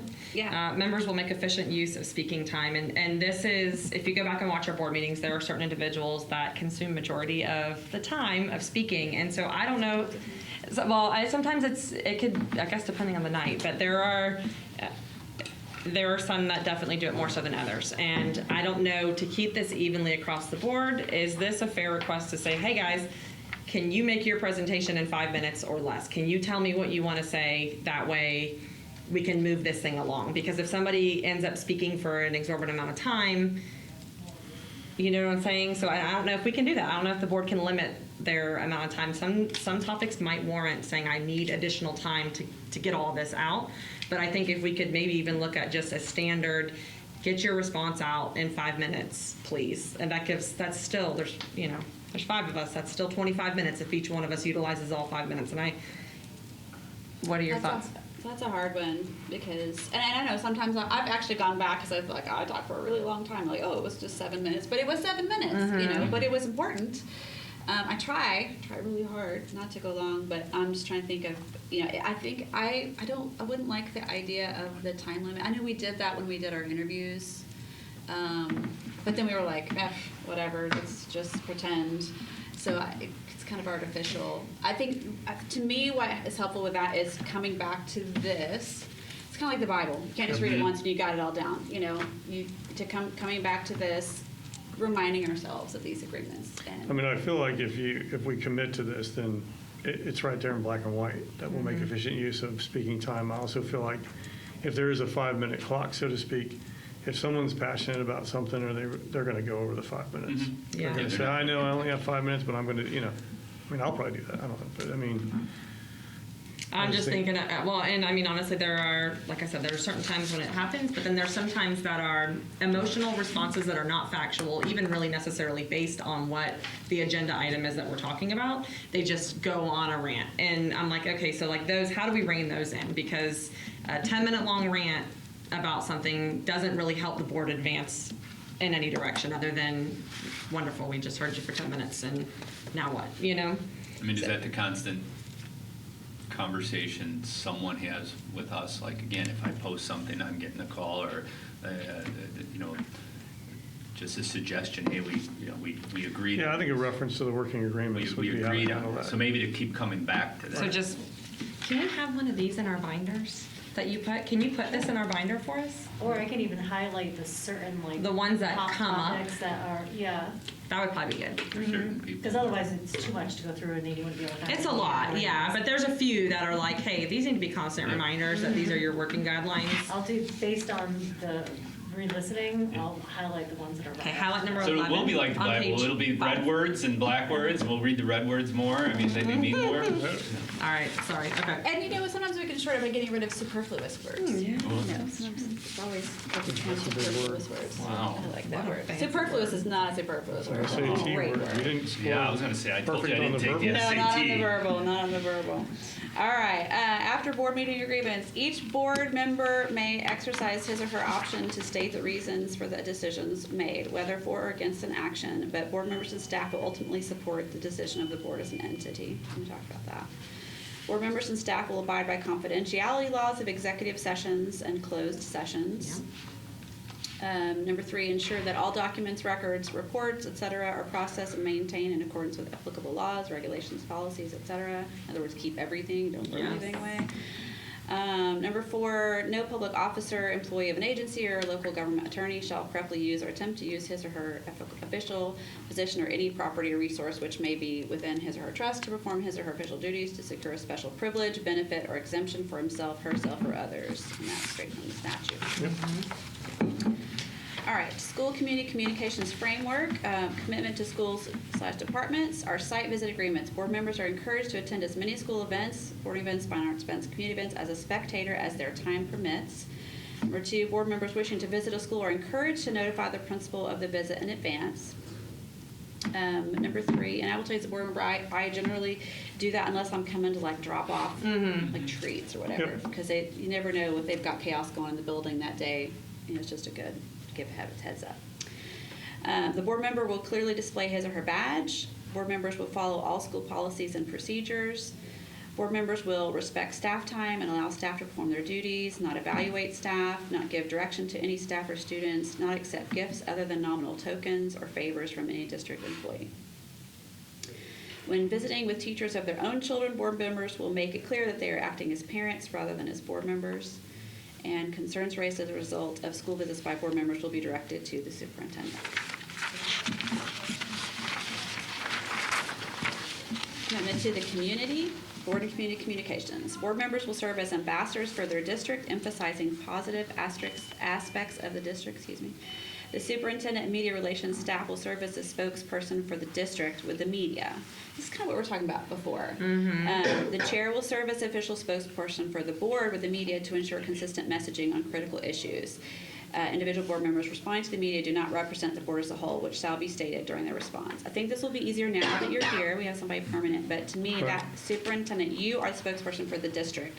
So that's where Matt and I got a little crosswise because I think at some point he was speaking for the district and not for the board. So we're going to leave that to you and your team, you know, often Russ as the Yeah, I mean, because designee. usually it's the superintendent that addresses the legislative delegation, so, you know.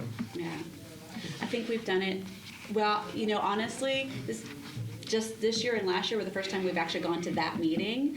In previous years, we had our own, Yeah, right, and well, and they asked about that, they would like to do that again if Yes. we're willing to do that. so. absolutely. Well, okay, But that's a but what he scheduling, said was the reason we couldn't do that was because of current litigation going on between one board member Well, and one member.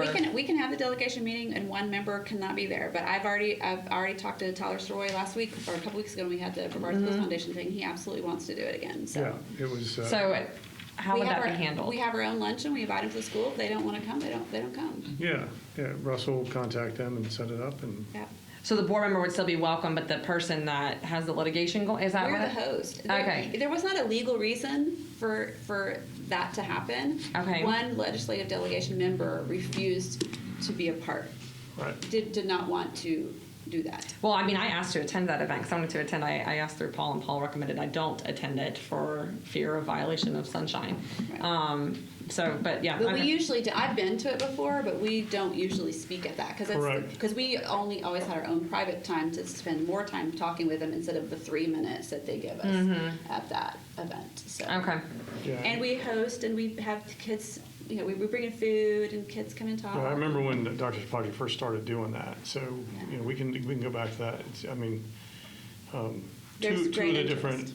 different two of the different reps mentioned it last week at the Good. breakfast I was at. They were like, hey, we need to go back to doing that, so. THS has an amazing culinary program with a cordon bleu chef there. I'm just telling you, their food is top notch.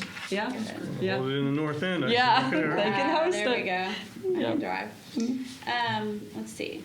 All right, we're on 4. I think. 4. Yeah. Complaints received from staff of the community will be directed through the staff person best able to provide resolution of the complaint or to the superintendent. Complaint should be in writing and processed per policy protocol.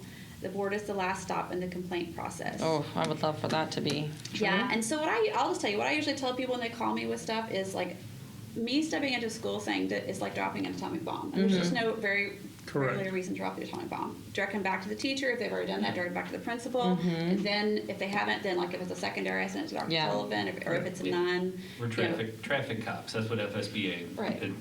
that phrase stuck in my head. Yeah. Right, point them to the right person, but Yep. I should never be coming into a school going, Mr. Principal, you shall, Right, because then I'm really overstepping my bounds. yeah.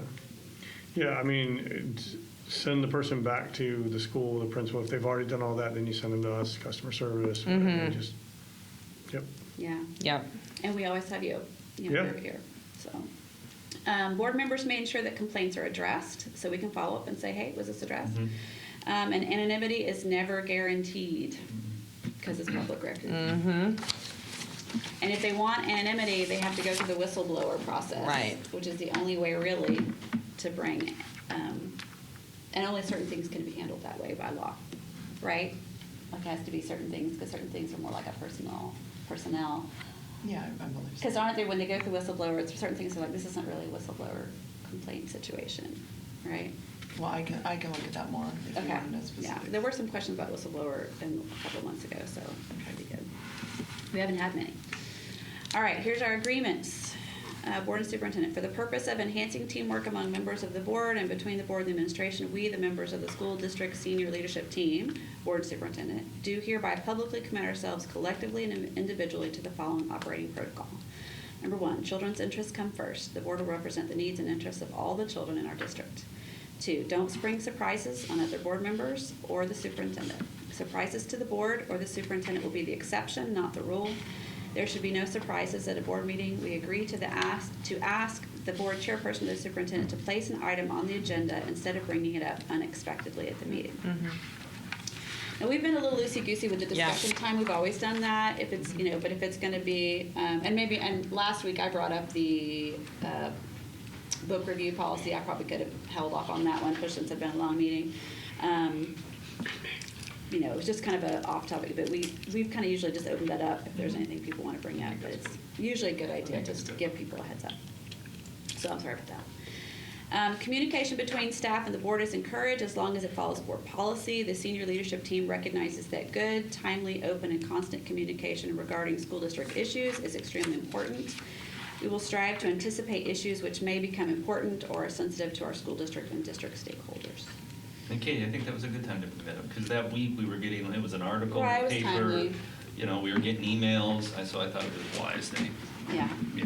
And we weren't going to change the policy that night. That was No, just my but it's input just on, to hey, put I the- think this is That's why something- Well, I want to talk discussion. about that at the end of this, so. Yeah. We'll go into that more. There's kind of a balance, there's kind of a balance, how fully loaded is the Yeah. topic. Encourage outreach to staff. While the board is eager to listen to its constituents and staff, each inquiry is to be referred to the person who can properly and expeditiously address the issue. Board requests that will likely require considerable time or have political implications are to be directed to the superintendent. All personnel complaints and criticisms received by the board or its individual members will be directed to the superintendent and/or designee. Numbered correctly on this, okay. Own the collective decision-making process. The senior leadership team will support decisions made by the board and/or the administrative team once a decision is made. We will support the majority decision. Exemplify the governance role. The board has ownership of its policies, and this is the entity's number 1 duty. The leadership team, board and superintendent, will support the policies our district currently has in place.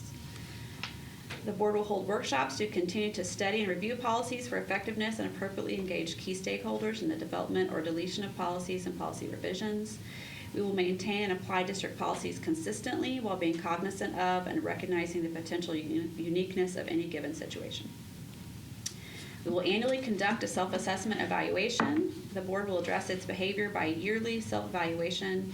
It's another time we can bring up some of those things. And by addressing itself to any individual problems such as poor meeting attendance or leaks of confidential information. We should probably be doing that in the fall, Tammy, right? I'm sorry, what Do was we have that? our scheduled the board So about we have a board of self-evaluation? Oh, your self-assessment. self-evaluation? We usually do it in the spring. Yeah, I think we wanted to, I wanted to say you wanted to do it in March, but because you guys were too Brand new new. onboarding, it kind of changed Right, we things. moved it. And it hasn't been, I mentioned it like to Matt to see when he wanted to schedule that, but we haven't really scheduled. We need to have at least all been on the board for a year Mhm. before we can do it more than a year, but we need to do it, Okay. you know, at some point. It didn't make sense to do it in March. Number 9, clearly state goals. The board will set clear goals for themselves and the superintendent. The board and superintendent will set clear goals for the district. Utilize CEO input. The superintendent is the chief executive officer of the senior leadership team and should make recommendations, proposals, or suggestions on most matters that come before the board. Board acts only as a body. Individual board members do not have authority. Only the board as a whole has authority. We agree that an individual board member will not take unilateral action. The board chairperson will communicate the positions of the board on controversial issues. When board members serve on various school committees, their role shall be defined by the board as silent observer or active participant. Meeting protocol. Conduct at a board meeting is very important. We desire to have a legacy of a well-functioning, effective board. We agree to avoid words and actions that create a negative impression on an individual, the board, or the district. We will be open-minded and willing to deeply listen to all speakers, presenters. And we do get knocked. We've been getting knocked. Board members have been getting knocked on that since before I got on the board. So as hard as it is, stay engaged. I write. I do. take notes I write because every that is how I stay name and I engaged. write what they said. Because and- agree or disagree, everybody who comes to the microphone deserves to be heard. I do. Even Unless I have to go to one-on-one. the bathroom and then I step out and then I Right, get and accused then- for walking out for controversial talk or whatever. You should take your times. Yeah, well, I mean, if you have to go to the bathroom. no. But then we need to have more. We have more bathroom breaks. We should add that in here. Yeah, we I think do, actually yeah. somewhere it's in here. I think it's on the next one actually. But we agree that we can disagree, and we'll do so using common courtesy and respect for others. We'll not react to impromptu complaints on the spot, but we'll assure any individuals that the school district will follow up. Number 13, avoid marathon board meetings. Wow, we Or have broke this one. to be efficient and effective, long board meetings must be avoided. Individual board member speeches will be succinct. If a board member believes he or she doesn't have enough time, enough information or has questions, every effort should be made to ask questions of responsible staff or the superintendent. 14, practice efficient decision-making. Board meetings are for decision-making, action, votes, and appropriate discussion. We agree to move to the question when discussion is repetitive. 15, speak to agenda issues. The board will not play to the audience. Highlight that one. Highlight that one, Tammy. Board will not play to the audience. We agree to speak to the issues on the agenda and attend to our fellow board members. Facts and information needed from the administration will be referred to the superintendent. 16, executive closed sessions will be held only for appropriate subjects. Executive sessions will be held only when specific needs arise. Board members will be extremely sensitive to the legal ramifications of their meetings and comments. And I know we can talk about it at some point. Has anyone thought, you had brought it up a while ago about the public comment time in our meetings. I mean, we're there to govern, and you know, and when we have 45 speakers to talk about, I don't like the color of your shirt and all this, and it takes 2 hours before we could do something. Hopefully those days are behind us. But I'd like to maybe, at some point, I don't know if this is a good time for Dr. Rendell to even speak what his preferences, and there are groups out there that will have public comment at the beginning on the agenda items and public comment on non-agenda items at the end. There's something to be said that I'd like to be on top of my game and get to the agenda items spoken, get to the business, and if you want to talk about things that have nothing to do, even in a positive way, but it's just nothing to do with the agenda, there's a time and a place for that, but that's at the end of the board meeting. And what's your thought? What's your thought on those? Yeah, so I've seen other boards do some different things with public speaking. For example, Good time of year. we Yeah, we're being sued in the other. we do have 2 ways you can do public comment, general public comment, or you can speak to an agenda item. You can sign up to speak for one or both. Now, I've seen districts that the open public comment section, they say, We're going to reserve that at the beginning of the meeting to 30 minutes. We're going to hold that to 30 minutes. So the first 10 speakers, first 10 speakers to sign up get to go then. Anybody else that signs up for general public comment, you do that at the end, that kind of thing. So it gets you to the business meeting portion of your agenda sooner. There's advantages and disadvantages to it. The criticisms are, if I'm the 11th person to sign up, I've got to wait till probably the issue I'm talking about has been voted on and decided, or my general comment, whether it's even on an agenda item, is not going to be heard till 8 o'clock at night, 9 o'clock at night, 10 o'clock at night, at the end of the reported meeting. So, but it's a way to keep, a way for you to get to the business items sooner. If you have 2 hours of public comment, then you're not getting to the business items until 2 hours into your scheduled meeting time. So. And part of me honestly likes that, just because I feel like we get beat up there. There are some days where I'm like hours of just negative comments. And then it's like, and now we want you to go govern and do it efficiently after you've been blasted for 2 hours straight. That isn't really putting us at our best. So I don't know. I don't know how we get around that though, because I don't. I can't get past the irony, because these are the conversations we were having when we changed it. And some people didn't like the 3 minutes, 2 minutes, 1 minute, but it was, these are the conversations we were having when we moved the agenda, the non-agenda items to the end, when we did the staggered times, that sometimes it was 2-1. But when we made those changes, now the number one, like biggest pushback was not having the cameras. Because we were originally going to do, we never actually did it because there was so much pushback from all different kinds of people, on all different kinds of viewpoints. No, we want to see all the comments. So that I would suggest we never go back to, because it was very broad objection to that. Even though there are districts who do that, who do it on the front end and don't record. And then we're in the middle of a lot of controversy at the time. Sure. It's just really ironic to me, because that, like I said, these are the conversations we were having. We made those adjustments, and we got crucified in many arenas for putting the non-agenda at the end, and for all those kinds of things. That's weak, though. I mean, if we're still allowing 3 minutes each. It's just the time of when you speak. Yeah. That could save us. We're at our best, and if you really want to talk on a topic off the agenda, you need to sign up before we start speaking at the beginning, and you need to stick around at the meeting. So, a couple of things. People would just talk about part of the agenda and then run into whatever they were saying. Well, then you got to cut. I think you have the right to cut them off. The as other piece speaker. is that we had students that were coming to We say make things to us. adjustments to that. Yeah. And what ended up happening, so like our bus drivers came one night, and first off, they came to speak, they drove there, they had to wait like 2.5 hours, Right. and they had 1 minute, which Yeah, that was like ground zero for me. I was like, this needs to go. The problem when we put it to the end is that anybody that comes in there to speak to us, employees or anything like that, ends up having to wait that long, kids, everything else, like we have projects or whatever it is. And there's a way to mitigate that. You can say, if you're a student or a person that, I don't know how to do that. Well, we had those conversations too, and I will tell you, for one, I never feel comfortable picking winners and losers and that. Should we let the mom with the little kids go first? Should we let the students go first? Should we let the employees go first? Because then we're deciding whose perspective is more important. So this is the way we have it now. It's pretty much how we had it the first couple of years that I was on the board, with the exception of now they can address us in person. And the sign-up time is all the way up to the time. That would be the other thing, is we changed the policy on that. If we put them at the end, and they can keep signing up all the way until whatever the end might be. Right. It could be 7 o'clock, it could be 9:30. Yep. I don't know. I mean, if you've got some suggestions, I mean, I'm open to moving it back around, but I'm just saying that there's a lot of pushback on every way. Yeah, but I think, I'm not suggesting we change it. I've seen it done different ways. Yeah. I also think that we just made this change, right? I think we finished it off in January, maybe. Right, so 6 months in, maybe. Yeah. So maybe we go for another 6 months, and Yeah, if it's getting out of if control we again. see that this is still keeping us from getting to the business until 8 o'clock at night, then maybe we do need to do something different. Yeah.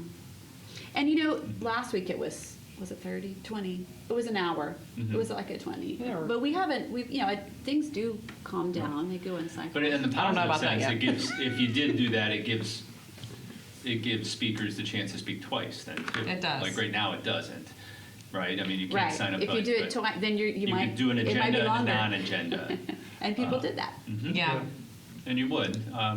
So, yeah, it's just something that needs to be, I It think is needs to harder be for the looked at. chairman to have to police that though, because then the chairman's having to sit there and Yeah. go, you're not Non-agenda, speaking to the agenda. stop. Because people would put, oh, I'm speaking on Yeah, this right. agenda item, and then just go off on whatever. Right, right. And it was very loosely related. So then you're asking Yeah. the chairman to judge. And Yeah. that was a challenge for when we had Mm-hmm. agenda, non-agenda. So just, I guess, leave it like it is. I don't know. And Let's look at it again. And like, We're gonna have to I probably think we come see back how to it this. goes for a few months, Yeah. because it is the summertime and we are going in the morning, so that's gonna change some dynamics a little bit. Yeah. Yeah. This is a tweakable, definitely a tweakable policy. All right, we're in 12. All right, school policy 0, 1, 2, 3. I think we just went over this. Yeah, we did 12. Yeah, Did 14. yeah, y'all good? Oh, no, this is not. Standards of boardmanship. As a member of the board, each board member shall promote the best interests of the school district as a whole, and to that end, each board member shall adhere to the following educational and ethical standards. 1, make decisions in terms of the educational welfare of all children, regardless of ability, race, creed, sex, or social standing. 2, did I skip something? No, I didn't. I think we finished up that. 2, bring about desired changes through legal and ethical procedures, upholding and enforcing all laws, State Board of Education policies, and core orders pertaining to schools. 3, recognize that decisions must be made by the board as a whole, and that when made, these decisions must be supported by the entire board. 4, focus board action on policy making, goal setting, planning, and evaluation, and insist on regular impartial evaluation of all staff. 5, support school personnel in the proper performance of their duties. 6, hold confidential all matters pertaining to the educational system that may needlessly harm individuals or the system, and respect the confidentiality of information that is privileged under applicable law. 7, attend all scheduled board meetings and workshops insofar as is possible and become informed on the issues to be considered at these meetings. 8, work with the superintendent, neither undermining nor intruding into the areas legally assigned to the school administration. 9, make policy decisions only after full discussion at public board meetings and render these decisions based on available facts, refusing to surrender that judgment to individuals or special groups.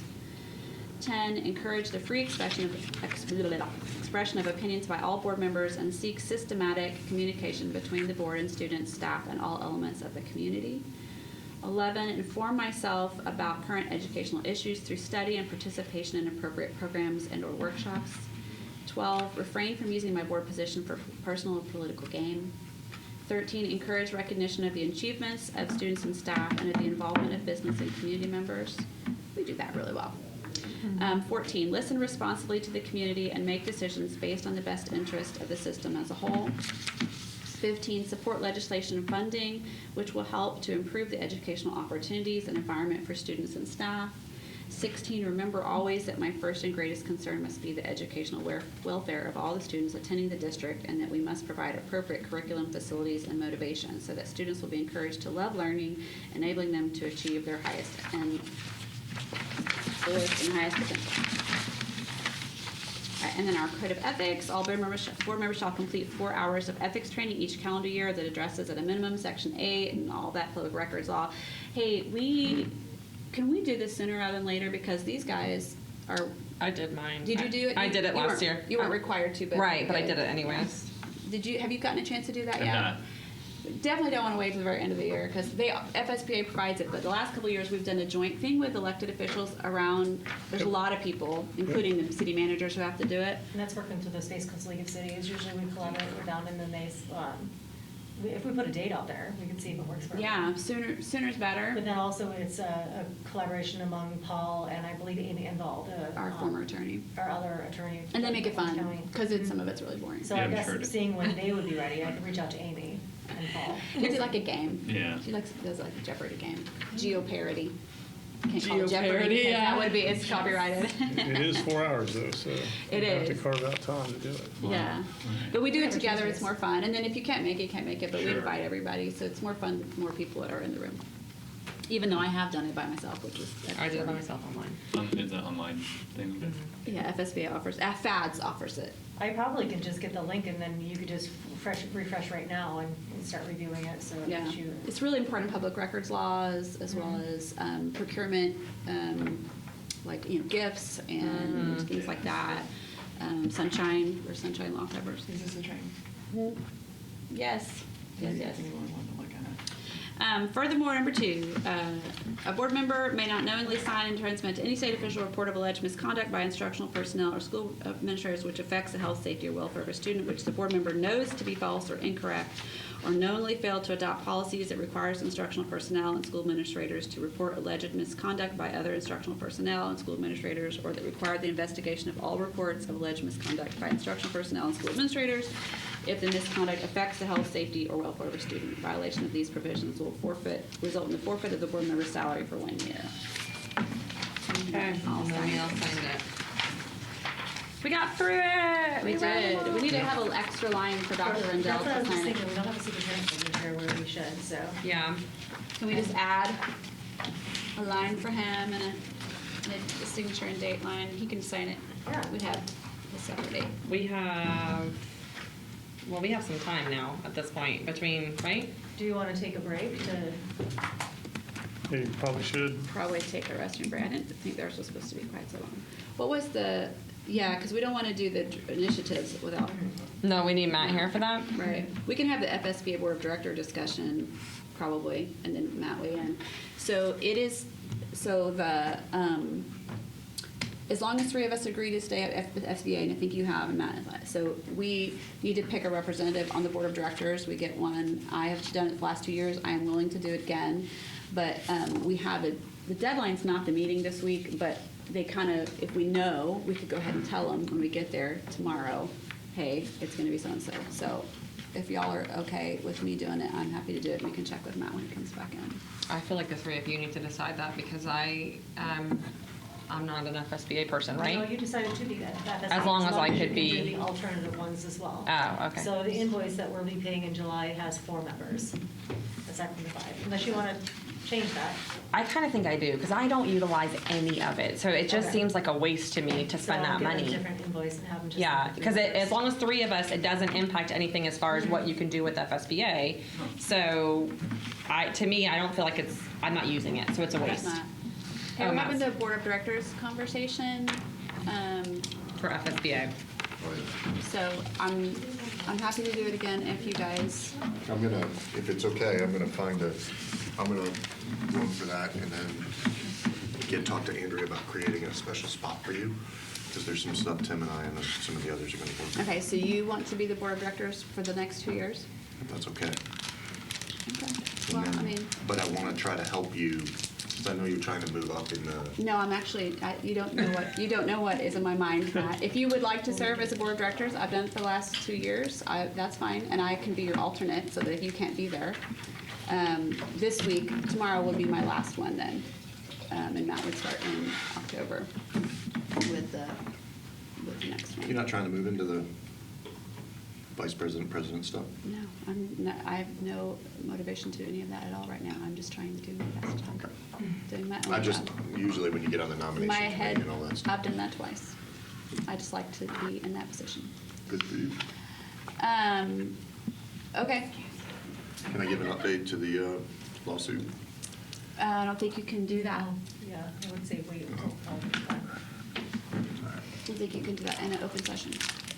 So. There's Starburst next door, by the way. So Matt. Back to is there a majority? Because you're saying you want it, so that's 1 vote. You're saying you're okay with it? She's saying she doesn't mind if I do it. That's She two. can That's go. fine. I mean. yeah. Gene, are you okay with him?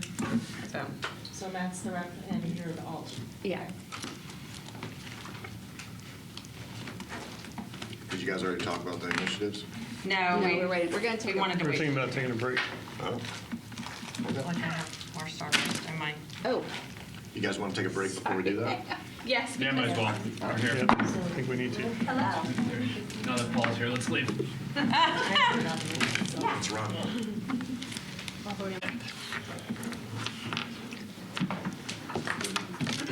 Everybody good? Yep. We're all back here? Okay. So the next up is we have the future topic review, direction of future current and future initiatives. It's kind of just, one of the reasons I put this on here is that now we've been trading paint for, 6 months, and we kind of know where we're going, and we had some of these lists here, and Dr. Riddell here. So I didn't know if you guys wanted to add anything. We had Tammy printed out the list in size 2 font. I have it on the screen as well. So It's too fun. Yeah. she likes it big. Okay. Oh, it's down at the bottom, okay. But one of the things, Dr. Riddell, when we came up with these was, there's some issues out there in the community that we feel like we could realign we could help collaborate with outside sources to do a better job for us. So when we talked about the mental health, I had a meeting with a lot of people from the various agencies and stuff like that about 8 months ago, and they had identified things that are outside our control but impact us. So we were saying that, an initiative should be to try to figure out what capacity we are not able to produce for our children for mental health, and then fix those, that's all. So social, workers, and those kind of things. Policy review schedule, we got We're doing. communications. What's that? Yes, and we're doing that. Yep. Sorry. Communications to families. We could do a better job there, I think. But I think when we're going through these, if there's any that you guys think we're done with that, or that's just not needed now, or if Dr. Rendell, you want to add any. The budget process transparency we're doing, discipline we're in the middle of doing, HR protocols he's working on. K-3 reading levels is a big one. Yeah. You want to talk to that since that's your baby? No, I mean, that's an area that, that's a seed that we'll plant that we're going to see dividends pay in years to come. But I would love for our district to take the initiative of heavily focusing the K-3 reading initiative. I mean, investing everything we possibly can. If we can step in on an upfront basis rather than catching them after we identify it, that there's an issue. And a big part of this I'm learning is dyslexia, which is crazy to me because I did not know that was the biggest hurdle for a lot of our students to learn how to read, and the number of students that fall in this category and that are not identified until far later in their educational career. So if there was a way for our district to take the initiative to research this, maybe I don't even know what goes into the testing to find out if a kid is dyslexic or not. But if that could be done at a VPK kindergarten level and we could catch it right then we can teach to the child the way that the child needs to be taught to, instead of the standard way of this is how we teach these kids how to read. Some of it's as silly as a font. A difference in a font will make that child able to read a book versus a different font. So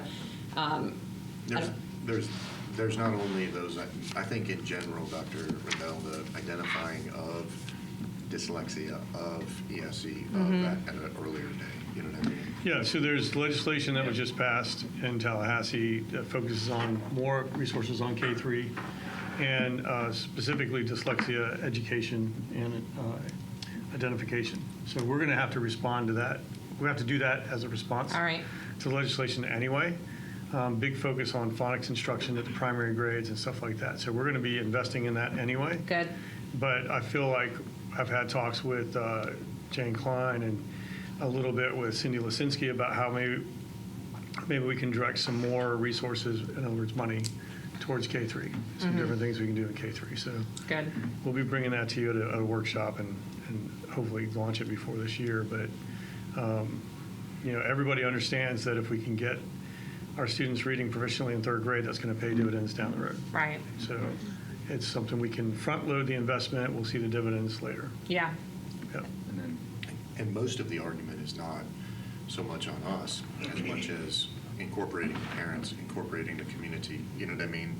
And that's where I think we're always taking on the responsibility of so much from the outside, but what we're not doing is we're not having the community do their part too in some instances, and I think that they could help out, you know what I mean? Yeah, I mean, I think Thrive by 5 is part of that. I mean, Yep. everything, if we can put a good focus on basically birth to grade 3, then we can hopefully, but it'll take some time, and we won't see those results for a while. No, I was going to say it's going to take 10 years before you finally see like that catch up. And I think that third grade is too late, honestly. I think really the focus needs to be kindergarten.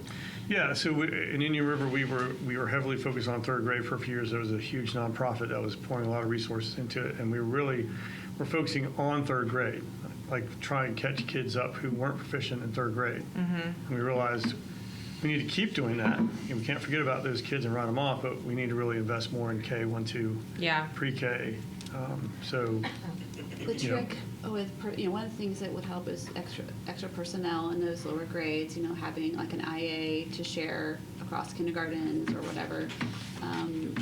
But the trick with that is, even if we had the fund, let's say we said, we're gonna use any Correct. additional funding, we'll find the people to Finding fill the this IAs. class, because all it would be is shifting IAs from this area to that area. And we Correct. have to have them in ESE to provide Right. minutes.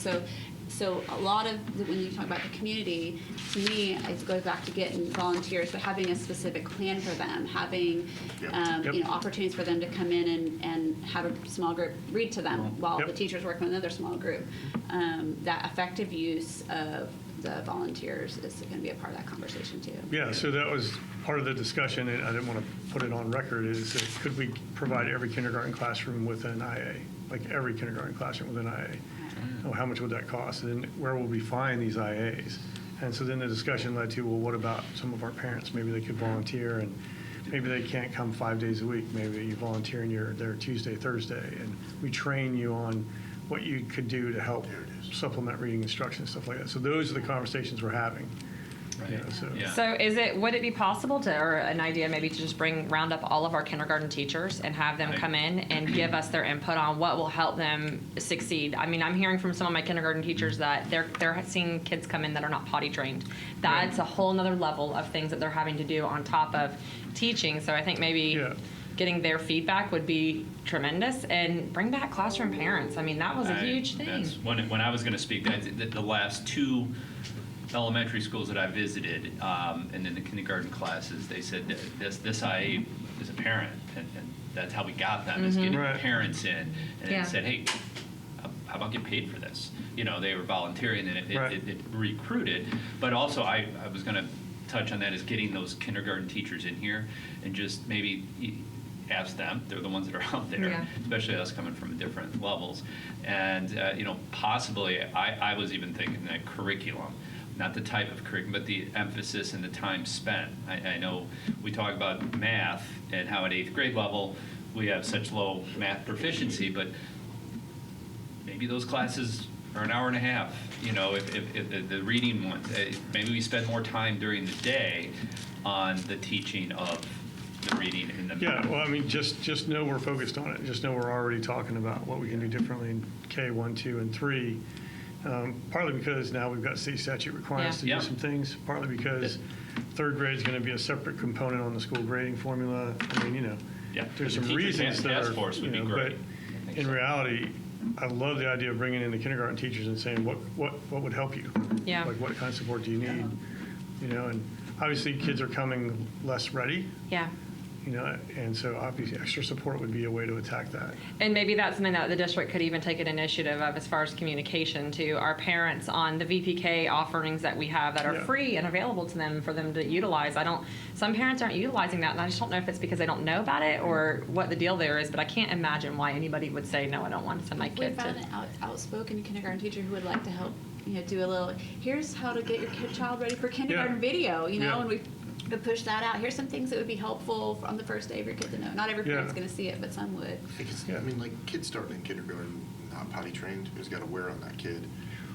Yeah. Mentally just taking on, getting picked on and stuff like that. I mean, there's a lot of stuff as parents we need to be doing. Well, that's what I said. I'm like, you're changing diapers? Some of them are changing diapers. And I'm like, what? Like, okay, so this is a whole, how are you going to teach a kid how to read when you're changing a diaper? Like, this is, And that's the larger conversation wrapped around our VPK providers and many of other areas out there to see what capacities they have in the event that you start advertising it. Those parents are going to be looking for places. How do we deal with that? You know what I mean? It's a whole conversation. So maybe Early Learning Coalition, like partnering with them and talking All with that. them? They're already on my calendar. So, All right, yeah, so- good. Look at this. You're already ahead of us on all But, this. no, but I mean, I hadn't thought about bringing the kindergarten teachers in. That seems like I should have thought of that. It's okay. Well, I think that they'll probably be very insightful on what Yeah. would help them. And the next one is. But you have this as a focus, and we will definitely be focusing on it. Yeah. So it's like top 3. You were going through those, I didn't know we were going to speak on each of those as we were going through. That first one, I really would like to get Dr. Rendell's viewpoint of being a building principal of the things that we're seeing in our schools. Are they prepared? My thing is, if you're not going to do it correctly, then don't do it. I'm not sure if, as a district, that we're doing that. We're doing that to whatever that word is. Fidelity. Fidelity. You're talking about the mental health. Mental. Yeah, the mental health. I mean, we're doing the little videos and stuff, and then I know at Cocoa Beach we didn't have a mental health counselor there. You know, we're stirring the pot, and then hey, every 2 weeks we have somebody in an office here for you. Just for example, I could be wrong, but coming from the Yeah, I building mean, I think, so that's the thing, we have a lot of schools that have a lot of wraparound resources, but not all of our schools do. Like, not every school has a social worker. Right. You might have a school psychologist assigned to you, but the less needy, so to speak, schools, the school psychologist is there 1 day a week, and stuff like that. And what Mr. Trent's talking about is, as part of that Marjorie Stoneman Douglas Act, we provide the mental health awareness training to the students, and in some ways that might stir up some mental health concerns amongst some of our students, and then some of our schools are better equipped to respond to that than others because they don't have enough staff, that handle that. So that's one of the things we're going to talk about is reviewing the tiered support that we provide to our schools. Like our neediest schools they're the tier 3 schools, and they get the most support. And then the next group of schools are considered tier 2, and they get a certain amount of support. And then what do the tier 1 schools get? And in a lot of cases, the tier 1 schools don't get as much support. And they still have the kind of kids that need support. Maybe not have as many, Right. but they still have some kids that need support. So how do we support them? And that's going back to the IA conversation, the same thing could happen Again, there, because even personnel. if we could fund a social worker Correct. for every school, we could not find a social worker. Yeah, and I think when we first got the ESSER grant, that's what a lot of the funding was directed towards, these wraparound services, mental health counselors, social workers, behavior technicians, and we haven't been able to fill all those positions because the people just aren't out there. But, that's a conversation, mental health's on the list, and it's going to stay on the list. What kind of services can we provide to every school? And, obviously, the schools with higher needs should get more. Oh, I think we need to make sure that even at tier 1, the tier 1 schools are getting some support if we can find it. Right. Like every school gets the basics before a tier 3 gets more. Yeah. I mean, that just to me makes sense. If we have the basics to give. I mean, that's going to Right. be the rub is going to be, do we have enough social workers? And we don't right now. Is there a company? Are there companies that we could That's outsource when we're this? going outside resource. So We're already here's- doing that. I Yeah. met with the mental health counselors and the social workers and had them put together an evaluation of how many. Our mental health counselors, there's only like half of our positions, I think, are filled. Right. Okay. The other problem we have is that the other half have left to go to Orange County and other places. So we actually have mental health counselors that are in Brevard that travel to Orange County because of 2 reasons. The current environment that they were in with the discipline, and the other piece is the pay, which I think we've alleviated both of them. So now, part of our thing was what we talked about down there is some of the attraction for the positions. Right. Now we can go after those other ones. So we had them identified. I met with them. They identified all their friends that are doing that. And I may have forwarded that to you. I can't remember that email, but those are some of the things that the new HR guy can go after. So I think Okay. part of it is, like Yeah, he said, I the think, other part. yeah, student services and HR are working together to try to fill those. And I think with the millage, we're going to be able to have Yeah. a more competitive salary, and then it's also working conditions like their workload. Yeah. They But might go to go every somewhere else. social worker, like every sphere is short. I mean, Yeah. people just aren't, it's kind Yeah. of like education, people aren't Well, and- graduating with that, even though you think that's a high, but it's a high needs job, it's it's very stressful. Yeah. So, but there's, but in answer to your question, I can't remember how many of our social worker positions are contracted services, but we just approved one sometime in the last month or two. Yeah. That's outside. Yep, we have a lot of it that's outsourced or contracted out. Like, for example, Cocoa Beach did finish the year with a 0.5 of a social worker unit. Like, we didn't have it, it was outsourced. So there was a social worker that did 2 days at Jefferson, 2 days at Cocoa Beach, and then every other Friday he would alternate. So he did Monday, Tuesday at Jefferson, Wednesday, Thursday at Cocoa Beach, and then every Friday he would alternate. So that's support. It's contracted out, and it's still only part-time support. But it's better than nothing. He would do small groups and stuff like that. So, we'll take an analysis and evaluation of where we're at and where we can possibly go. Okay. But, it's on the list, and everything that's on the list is important, so. Right. It's not like. I Well, know. and what I was, maybe you guys may know Representative Placencia. He works for IBM now, and they work with cities and counties on collaborating resources between the county, cities, and school districts. So like a lot of the kids that we're dealing with that need mental health supports are also in the housing projects that the city or county is also paying for those supports for. Okay. We're also providing rec after-school programs, whereas they're doing the same thing. So there's a lot of cross revenue that's being spent. Right, so when we ever have that municipality meeting, we can talk about, hey, you do this, well, we do this too, well, maybe, Yep. Okay. Yeah. There's some good collaboration there, and it's the same way with the mental health, because there's so many mental health supports out there. But how we pull them together to support us, rather than us supporting them, does that make sense? Yeah. And that's what I think they're gonna do a great job. Good. The next one is our career and technical. O'Galley has their aviation program next to the airport. Great port positioning, but like Yeah. Bayside has a manufacturing program that's 20 miles from any, or 15 miles from any manufacturer, right? And- Bayside everything is gonna be. Well, 20 miles away. the issue is It's a that fast way to get to anywhere. there's some of our programs that we could realign and make for the community's needs more so than just having a program at a school.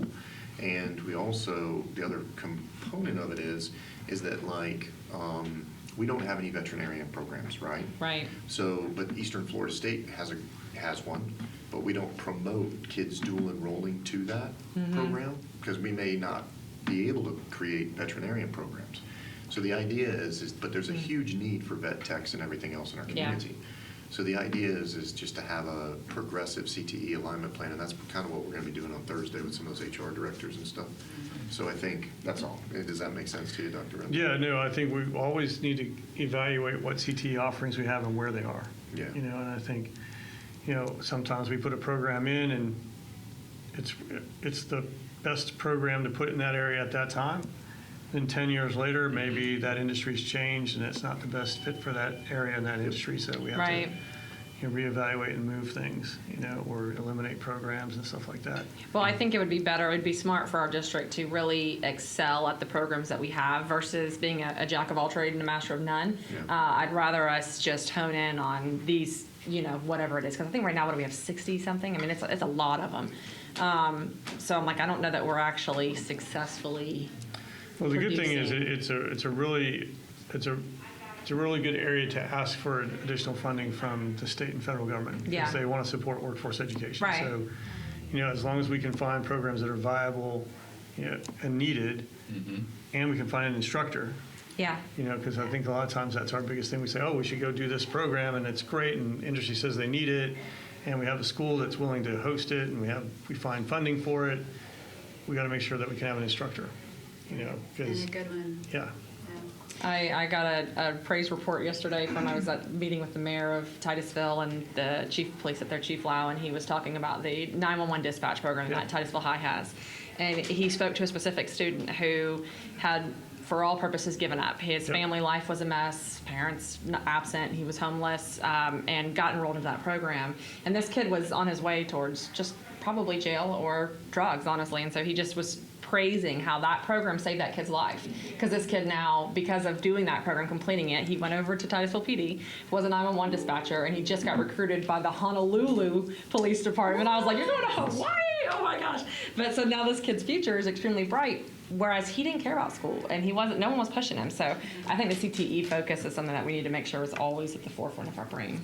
And the tricky part, I don't know that I completely agree with the whole aligning it to the community, just because people are so mobile. You know, people don't, we're not in a day where people stay in the same community their whole life. So if we don't have, like for example, Bayside, we don't have manufacturing close. We do in Palm Bay somewhere, you know. But the chance of that kid staying in there, I mean, it makes it a little bit harder for the internships, but honestly, any internship out of Bayside High School, Yeah, I'm just gonna say, it's gonna be. it's gonna be hard to get to, especially if they don't have their own car, you know, because, well, but they kind of have to have their own transportation, just because, like I said, Bayside, it takes a while. But the other thing I would say is, we also want to have a balance among the schools so that if a kid at Bayside, they really are into construction, but there's not construction at Bayside, I don't remember if they have that one or not, but there's something similar that's transferable skills, they can get something that's close so that when they get into industry, so we need to have that balance so that kids not having to go to another school, to another program, if they don't have transportation, to get something that's close to their field, you know? Well, that leads to a longer-term conversation of trade schools, so they can stay at Bayside, they can stay at O'Galley, but, you know, half a day there, and then they go to the trade school or the co-op, or, you know, that could take care of that as The well. other thing that you can do with Bayside is Kirby Street's your big manufacturing center in Palm Bay. There's not a problem busing the kids just like you would dual enroll. There's just ways to do it. Like, I'm not saying I argued with Janice Schultz when she put that program there because it came in before I came on the board. And I was trying to get her, I said, because we create programs for schools with the idea that it'll attract kids to that school to do it, but it never does. It just ends up being what's produced at that school. And then because they don't have the immediate industry board to support with internships, money, experiences, and all that, it kind of starts going. So we can set up a system where they transport to those, you know what I mean, which is okay, because Kirby Street has all the manufacturers that are over there and stuff like that. So there's all kinds of alignment that we've created all these great opportunities, and now it's at the next level to just start getting there. The ESF staff and substitutes, that's already, I don't even know what happened. Like, I tried to make it like mandatory, to make all the people go, at least give a day. I thought it was a good idea, but I don't know. Some people did not. We're actually going to do that next year. I didn't know it was, I honestly didn't even know it was something that we were doing. Okay. We did it in Indian River. It's called Classroom Connect. So everybody at the district office that has a teaching license that's in a director position and on up would have to go teach at least one day during the year. And when we did it there, and that's how I'm going to do it here, is you don't go sub, you go teach. So you're going to have to meet with the instructor ahead of time, develop a lesson plan, teach the whole day, stretch yourself, teach something that you don't, you're not certified to teach, or a different grade level or something. Like I taught first grade a couple times, and that was not what I was certified in. I don't know how elementary school teachers do it. I was totally exhausted by lunchtime. Totally exhausted. I don't do kindergarten. You know, but, See, I like the little ones. Give me the little yeah, ones. so I mean, the district staff doesn't know this yet, but it's recorded, so they'll find out about it at some point. But yeah, we did it several years in Indian River, and we'll do it now. I mean, but not just substitute. Like, you don't go as a sub, you go as a teacher. Now, I get, if we're short substitutes, we should go out and help. I get that, but I'm just saying, like, the district level staff, that's director on up, is going to, and has a teaching certificate. So, okay, that part's important. So just to clarify, we're not talking about Yeah. pulling the bookkeepers out of the finance office. Okay. No, and like Sue Hand does not have, I already told Sue about it, and I said, you don't have to go. She has subbed. She before, did. though. She told me that they did something like this last year or a year ago. I was a little aggressive. I was saying the bookkeepers could go work with the bookkeepers. Like everybody. Oh, I see. Go He was going to outside. close ESF for a couple days my- and send everybody else. My idea, Dr. Rendell, my idea is that. There are people who want to any- stay in their cubicle. But that's dangerous for our school district because what happens is they're not connected to the schools. And I feel like when you have that feeling inside the school, it's different. That was all. Yeah, So no, we've that's got a totally plan. different approach. I get that. Yeah. Yeah. Well, we may still do something like that then. Lobbyist registration. We like carrots and not sticks. He was Yeah. bringing the carrot. I just- I mean, the stick. I grew up with sticks, so Yeah. it's just how I am. Yeah. The lobbyist registration, they have it over at the county, stuff like that, just kind of brings transparency to some of the stuff that goes on. It's been a thing that Miami-Dade, many of the other districts have. It's just a person that wants to speak to anybody at the school district would have to register themselves before they do so, or a school board If they're member. selling something or want to get a commission off of the sale. Because they, like right now, we're getting ready to go to FSBA. There'll be Oh. 20 of them trying to hit you up and get phone numbers and all that stuff. Yeah. And we can just say, hey, you need to register as a lobbyist before you talk to us. It gives, it just cleans it all up. Yep. So, and then the meeting advertisements in the county, we found out We it'll be looked. more money Yeah. than what we're paying. Which is disappointing. I really was hoping that they were going to be competitive so that it would be an option for the local governments to use, but hopefully maybe they'll get there. It is what it is. You know, advertisements to increase revenue and partnerships with the county. I'm trying to remember what I don't the hell remember that what. was. Oh, maybe this had to do with, well, this actually came up under Russell's presentation after the fact, but when we talked about the fact that schools are being charged to have the banners put around there, maybe that was, Oh, that's it. That is We got it. a list of all the things that pays for. yeah, so, but again, just trying to make sure, because it was what was that company? B2. Yeah.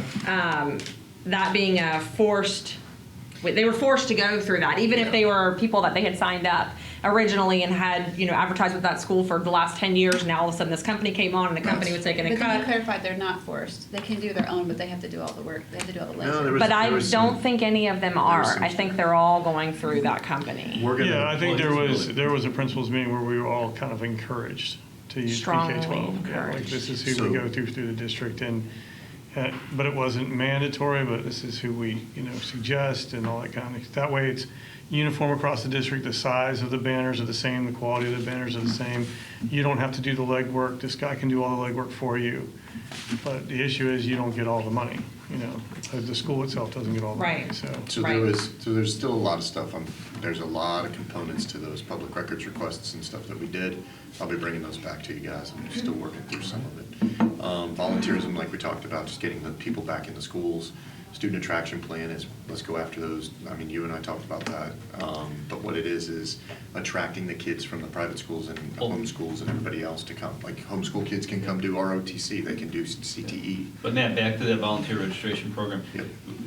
Are we emphasizing even at like registration days? Yep. That they set up a table, and here's a table that we're gonna talk Yeah. about, getting parents back onto the campuses through volunteering, Yep. not just working in the library. No, every school really should have a volunteer table at registration with packets ready to hand out to parents, like here's, or links to send them or And whatever. we should be going into churches and everybody else saying volunteer in your school. volunteer. Well, I really think part of it is that you have to have identified what they can do when they sign up to Right. volunteer. And as a person who spent most of my career in secondary schools, we're not good at that. Like in middle schools and high schools, we won't, mom or dad come, they register the kid and they say, how can I help? And we're like, I don't know.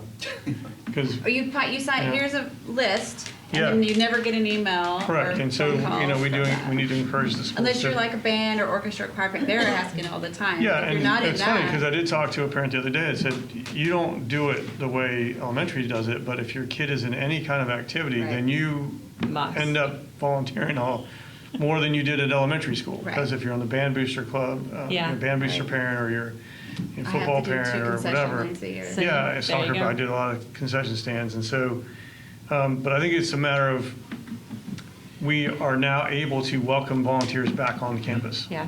And there was a time where we weren't able to, and I think we kind of forgot that we have this resource, so we need because to even go- the elementaries did it, not every school, my kids went to WMSS, so we had to do them, so they were a Right, little it's more part of the deal, proactive yeah. about getting the volunteers on, Yeah. but like, I would come into a classroom one day a week, and work with small groups, to listen to Yep. kids read, but some people, that wasn't their thing, so they would laminate. Right, they did, yep. But having But I lots think of to have some options. jobs ready to get identified, to say, hey, if you want to help, here's how you can help. And that way someone can say, I don't want to lead a small group in reading, Right. but I'm willing to come and make posters and stuff like that. Well, and this might be a good way, just thinking kind of outside the box on like, how are we going to recruit some of them in? So what if we were to offset, like say, field trip expenses? If your parents volunteer XYZ number of hours, you don't have to pay for the field trip this year. Give 'em- Like, could we give an incentive-based, something like that? Because some parents may not have the extra money to send their kid to SeaWorld when the class is going, but they could give up 15 hours or 20 hours of their time to come to the school and serve. I think you do that. I think you also give awards for the most volunteers. You do. Well, they clock in and clock out when they Yeah, we already do volunteer, so they volunteer already hours. track it. Right. I mean, there's a lot that I think, when you get in there, Health First, who has a great volunteer network, said that they would work with us on how they do theirs, and so did the zoo. She came forward, and they have ways that they set up those volunteer programs, like you said, like they come in and they say, okay, what can I do? And there's a list, a checklist, Right. and this is the person you check into, like that process is Yeah, very I good think the there. schools just have to be ready to welcome everybody back and have a list. Now, some of our schools are probably really good at it already. Yeah, You know, yeah. so maybe we learn from them. Some schools are forced to be really good at it. Yeah. Yeah. And then that student attraction plan, like we said, is just getting in there and attracting the students to do whatever we can inside the schools, sports, CTE if they're homeschooled, you know what I mean? Well, some of the, we need to go back to do some of the things we haven't had a choice fair in 3 years. Yeah. And we didn't do it because of COVID, but now we can do a choice fair again, and we're not doing why are we not doing a choice fair? I mean, families need to know what all the options that are available to them, you know, so we have to go back to doing choice Yeah. fairs and stuff like that. Part of the discussion we had around that was we always do it at Viera. And every time we think about doing stuff like that, we need to think about the possibility of doing it regionally. Because one thing, you know, people from Palm Bay don't like to go north of Palm Bay Road. You know, people Yep. from Titusville don't go like to go south of 520 probably. Yep. So, you know, there's that. And then the other thing is, if I live in Palm Bay, the chances of me sending my kid to a choice Yeah. program in the north are nil. So, you know, Slides. a regional. And Yeah, the schools in the middle probably have to go to both. Yeah, I you think know, regional for sure is the way to do it. Yeah, just to make it more and, accessible. You know, maybe do a K through 8 choice fair or, But it have to be at a neutral site because you can't have it at the host, you know. At the school that's At going to the school, recruit them right, all right, in right. there. Yeah, that is Right. true. yeah, although there are some programs they need to see. You know, there are some things Yeah, they need to no, see. I agree. But you could do a choice fair on this day, and then you could have open houses at the schools like 2 or 3 days later. Yeah. I will tell you, the high school, because I've had incoming freshmen the last few years, the schools doing their own, they've done a better job over the last few years doing their own Well, because we have to. highlight night, Yeah. right? So, hey, 'Cause there's like no I choice got a for it. mailer for all 3 schools Yeah. in my area, and actually 4 or 5, I think probably for my son who was in 8th grade this year, like, hey, come see our this night. Yeah. Either got a flyer or a mailer or an email or Yeah. whatever. Well, we actually have already talked in cabinet a little bit about, because we're going through all the bills that were passed in HB 1, you know, families can come basically for part-time classes, Yeah. you know, stuff like that. And that's actually another bill. But anyway, so we want to market all that we have to our homeschool and private school students because we can kind of actually gain FTE for them now. Yep. Yeah. Even if they come on campus, there's just one class. Yeah. So we're. And they've we're always already- been able to do a little bit, but it's just sometimes certain schools are making that hard. Yeah. You're right. You know, like almost like looking like this. Oh, it's a bother. I'm like, Yeah. no, let them come Yeah. on. Well, Yeah. I mean, if they're in causing a sports. problem, I'll give you an example. Yeah, we but had a we- kid come on to I can't remember which school it was, but they were coming on campus, and the parent would drop them off, and then they would like not show up for a couple hours. And they were only supposed to go to PE, you know, and They're wandering around. We are not your kid's babysitter, you know. Come pick them Enroll. up, Enroll. and Yeah. yeah, right. So I mean, there has to be some parameters. Right, but if we can grab a That's piece so of funny. FTE for them, Right. we'll grab a piece Eat of lunch. FTE, so. Yeah. Yeah, no, like ROTC, like Mr. Season said, that's one of the more popular ones. is Yeah.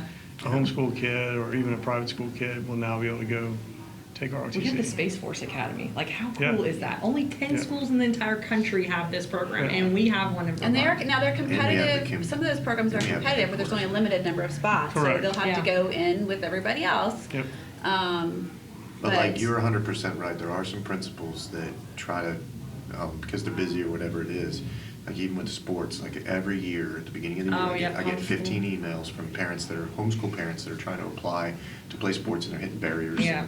And I think that, but you're right, like all the way across, we even talked, because I was very big in the homeschool community and I still am, about creating, you know, there's a lot of them that come in and they say they want to have the same values as other kids. You could even wrap around an entire class of kids that come from a specific church area or a specific homeschool. You know what I mean? Like homeschools are inside of Yeah. coalitions.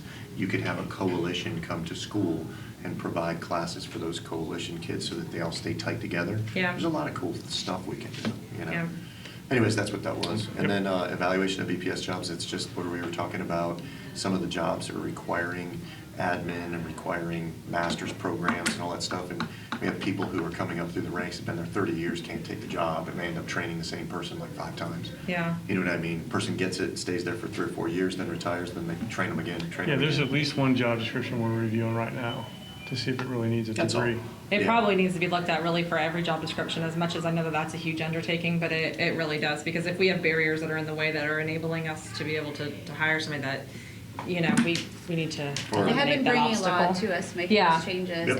and Carol pointed out that, several of them have that. The years of The experience. in experience lieu. Right, can convert, yeah. Yep. Right, right. Yeah. And then ROTC we're already doing, and then the employee awards is just kind of that thing where we were talking about, where, you know, the employee awards that we do every year is at the end of the year, it's like that big thing. We used to do those regional awards, area 4. Yeah, we used to, yeah. excellence, and it kind of was tighter. People more attended that from the public rather than, and that's where we were talking about is maybe getting back to some of those area awards that are at one of the high schools. You had, because I got Area 4 Excellence Award. I went and I thought I was the coolest teacher in the world, right? We're in Area 4. Yeah, so like, so the thing is that you have like all of these things that, you know, might be, help with the overall, you know what I mean, culture. It's funny because there is a common thread that keeps being said. I've heard it a couple times, dropped on different topics, but just the area specific. And I'm like, I think when it went to everything going to a district and we got away from areas, because our areas are very different. All of them are. I mean, Cocoa Beach is not like Titusville or Yeah. Palm Bay or Vieira. So that might be a model that's worth entertaining looking at again, because it was so successful and it definitely gave it a more personal feel, and everyone was engaged in their specific community. So Yeah. it might be something to look at. And then also the retirees that have a certain number of years and maybe some bricks, you know what I mean? I love that idea, because they Maybe really are the 20, 30. foundation of what Yeah. our school system is, and they should be, there should be something there that The Lord honors them. knows we need less area to mow, right? Oh, you're talking about pavers, okay, we're gonna end up Bricks, paving. pavers, let's go. Yeah. Well, we did, so that was the thing when we did the track at Cocoa Beach. We were gonna sell pavers because there's a paved area Yeah. there, and the pavers there still have to be, the ones that have to be maintained, and they wear after a while and stuff. So instead, we did a wall that has bricks with, you know, There you go. engraved bricks, and the wall is a huge hit. Yeah. They've already started taking donations for the second wall, because the wall was such a huge hit. So I imagine we could do something at ESF or somewhere with a wall instead of the You don't worry pavers. about leaving it. Yeah, Well- it's much easier to maintain. This is a great visual for our schools too, that are fundraising for different facilities projects like that. If they were to take the bricks that signify $1,000 and they need to raise 80 of them, or whatever the case is, and they put those bricks somewhere that's visual for people to be able to see them being moved from the need to these ones have been sponsored. This is how far we are from our project. Yeah. That's it definitely it works in the Well, church there- planning it- world yeah, I was really gonna well. say, So. that was our church. That's Yeah. a church One side to planning the thing, other. but it Yeah, works yeah, really yeah. well. The visual is a constant reminder to people, so. We did that at Suntree, or Vieira High, and we raised like $100,000. So Yeah. we use the restroom, you're out. Okay. I think that's it. I have one discussion topic that I Or would, if anybody wants to add anything to it, are we staying on this? Okay, I don't know if we're staying, okay. I'm good. And then I have some stuff when we're done, so. Okay, Like, done. Well, before we get off of this, I think, you know, now that we have a superintendent in place, I just remind us, one of the things we just went through is, sometimes we get these conversations, we get excited, and it's Right. like, we came with the idea of, hey, inviting the kindergarten teachers, but we need to remember that the CEO, we say, hey, Yeah, K-3 reading is so important. And then his job is with his team to formulate the plan and come back with Come us and back, go, yep. if this is what you guys want to do, here's what it's going to take. Yep. You approve the budget, you approve the personnel, but, you know, we need to be careful not to get in the weeds of that, because that's really his job to get into. yeah, the weeds. takeaway is you guys give me direction, then I come back with a plan and say, this is what we want to do. Is this what you were wanting? And and if it is, this is how much it's going to cost. Yep. okay. We're the what, you're the how, right? I mean, that's another Right. FSBA take up. Yeah. That was great to Look at bring it up. you. Like Mr. FSBA over there. I do Man. remember I was getting, listening. I'm so proud of you. but yeah, but you brought it up and that made sense, so it's good.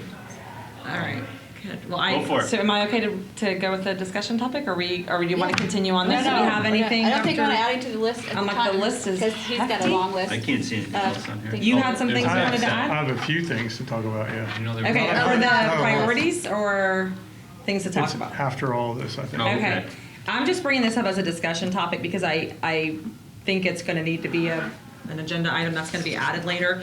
The book review policy and the book committee. I wanted to talk with the board really about what took place this last week over that committee review. The amount of time that it took, the expectations of those members, the crowd participation, some things that happened there after I went back and looked at it. I thought it's not being handled correctly, and I want clarification, Paul, from you. So statutorily, the board is responsible for all curriculum, including media content. Meaning, if a book is challenged and that book violates the law, the way our policy is written right now, the board doesn't have the ability to pull it immediately, or do we have the ability to pull it immediately? They're already being pulled once they're challenged. right? Okay, but I mean, like, to make the decision, to They're not being- have to put it through a committee. They're not being pulled in an Certainly informal. take that on if they want. We have to follow our policy. Right, so, and here's my thought process, okay? This is what I'm thinking, and follow me down the rabbit trail real fast. But hypothetically speaking, a book is formally challenged. It violates the law, okay? The book goes to committee. The committee says, we want that book to stay on our shelves. The board now, that's the policy. The book would stay on the shelves, and we followed the policy fully, and the board is liable. Do you see what I'm saying? So, like, there needs to be a way for. There's a big thing that you said, that you just said it so quickly, but it violates the law. That's gonna be the debate Where's that trigger? in there, right? So that's what I'm saying as far as I think this needs to be discussed as far as going back to policymaking, because the threshold of the law being followed, like, that doesn't need to go to committee. Because if it violates the law, it violates the law. It doesn't need to go to committee, right? That's my thought process, but the policy's not written in a way right now that allows for the board to have kind of the, hey, this one is a no-go because of whatever it is that's in it. Is that law that simple to say this one violates it and this one doesn't? No, it's not. No law is simple. That's what I'm It's all saying, then who is subject to that interpretation. arbiter of That that? was gonna be my question, is does the board wanna take on, hey, we need to read this for these 20 books, so that we can Our decide committee's not doing it, we have as to do a it. threshold issue whether it is a violation of law? So what I was thinking, and this could be totally wrong, and I would love you guys' feedback, No, is that this is good maybe the board is the first stop. And then if the board feels like this needs to go to committee, we can't really come to consensus, we don't have time to read it, send this book to committee to let additional people weigh in on this. I don't know.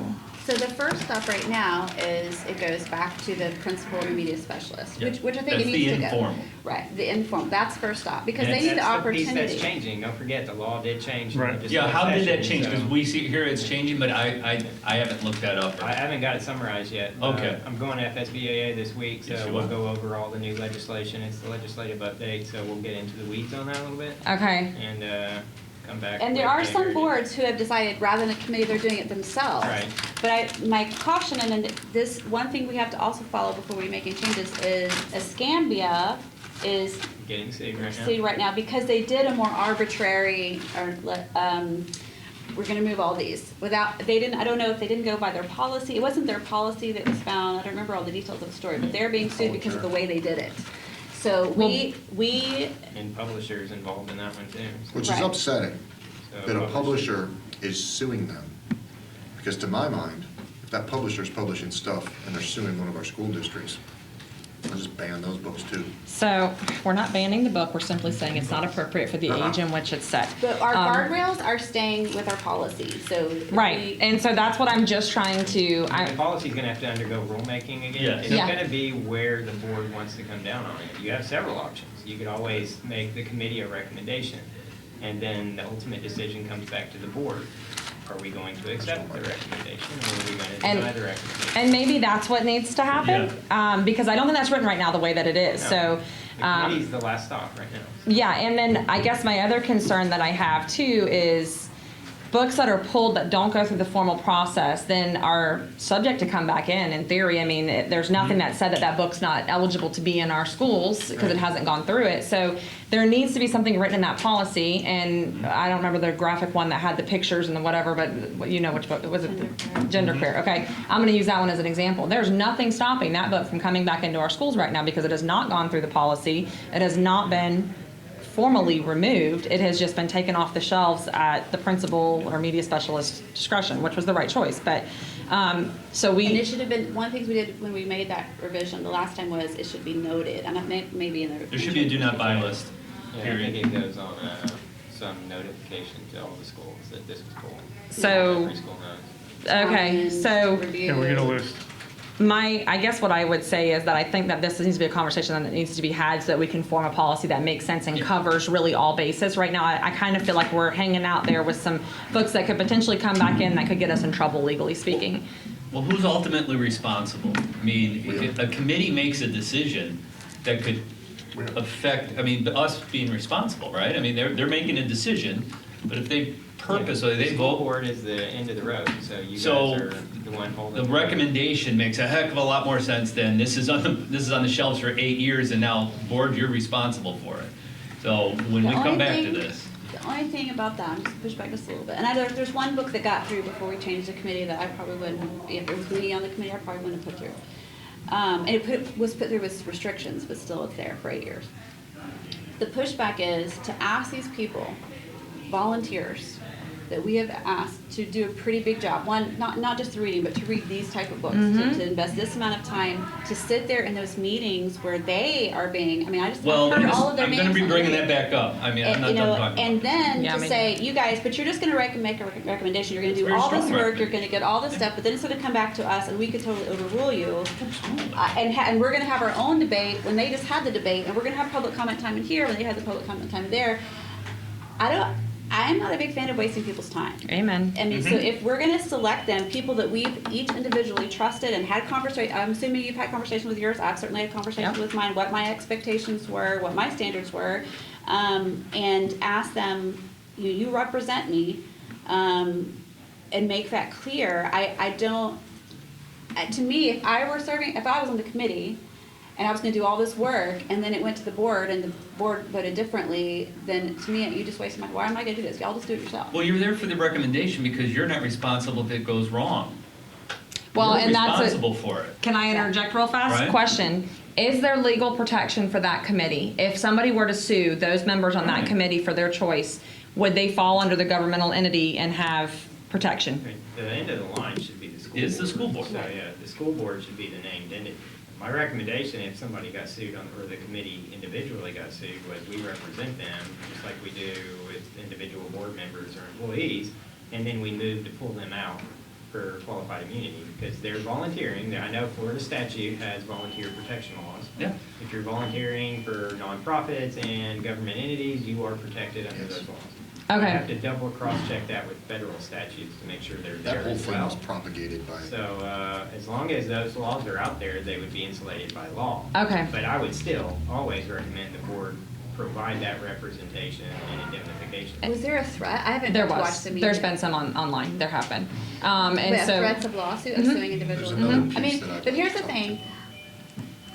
If there's something we can do to help the people in the community, I'm, it's public, whatever, we've made it, it's recorded, people come back and watch it and all that kind of stuff. Honestly, I'm not a big fan of the public comment time in that. Thank you. I don't think wanted the to- public comment time should be available. I'm not really sure who set those standards. Because they're the final decision maker. The public has a right to speak on any topic Because they that volunteer belongs to sometimes. the school board. The school board has moved that decision to the committee. Okay, so when we make these changes, So- we can take care of that because they should not be going through that abuse. And if you tweak it so that the board is the last stop in their recommendation, then you're open for public comment.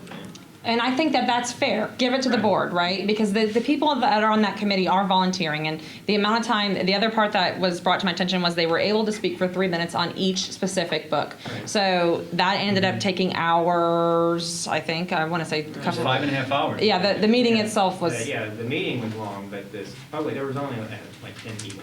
But if each of them get 3 minutes on 3 books, then that's. 5 minutes, Yeah. or, you know. Normally, you're probably only gonna have one book on a meeting. So. Okay, but there was 3, so that's, and Well, again, except for because of this, I think she's got a few scheduled. Yeah. One scheduled for Right. next meeting, I think she's got a few scheduled for Yeah, August. because so. they're smaller, like They this were one shorter was books. just shorter poems and stuff like that, so they did multiple. so would the board be willing to, I guess we would need to move this to an agenda item to bring this policy back forward to tweak We're gonna be it? coming back anyway. Right, we have to revise Okay. the process have to. anyway. And part of that legislation deals with committees. So, Okay. you know, now the makeup is statutory. We don't want to change it, we're gonna have to just turn around and change it. Okay. before we get through it. All right. Coming back Let's do it right. Yeah. Now that And the. Neola will be making a recommendation as well. based on the statute. So then should we be going through books currently while it's going to change the policy making again? I don't. I don't think we That's need your to call. slow. Well, No. here's the question to that, is that now we have 200 or whatever under informal review Probably right now? got like 350. And then we have how many that are in the formal review process right now? 40. Yeah, you probably, total, you've got about probably 350 total books. There's only like 40 something. Yeah, but those Better two, in the other 300 side. haven't gone to formal. Yeah. So here's what I would suggest. I would suggest, because this just is like a ongoing thing that we just keep drudging through, keeps coming up. Right. We have the ability to nominate a couple more committees to get through the books. Yeah. Well, I don't know how you guys feel about that, but we could get 40 books done in a month, and then we're done.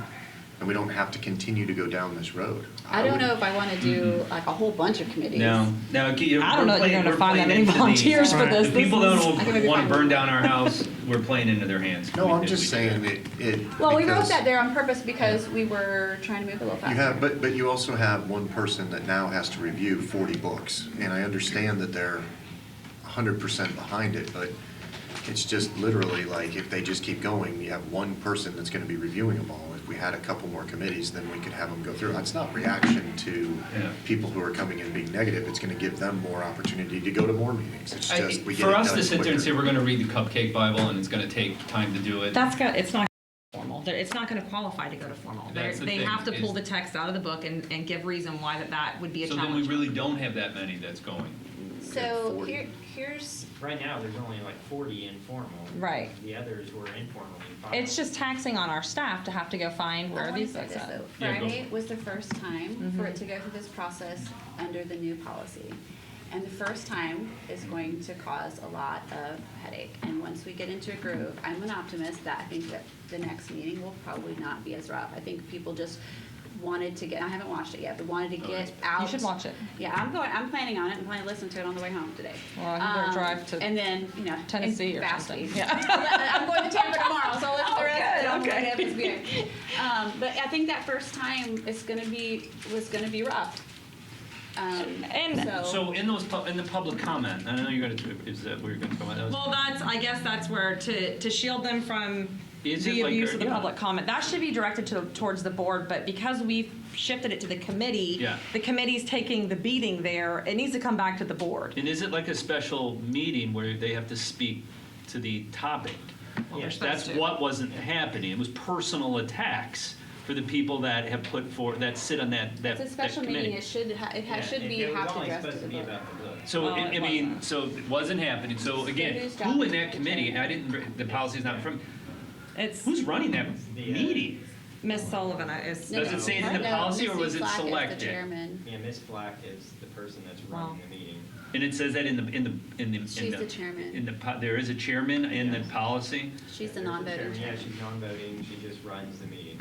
It's a lot to ask of her, but I think if we can give some direction of, if people, it's a special meeting. Yeah, not to be bullied by the crowd. We can only talk about this Sure. book.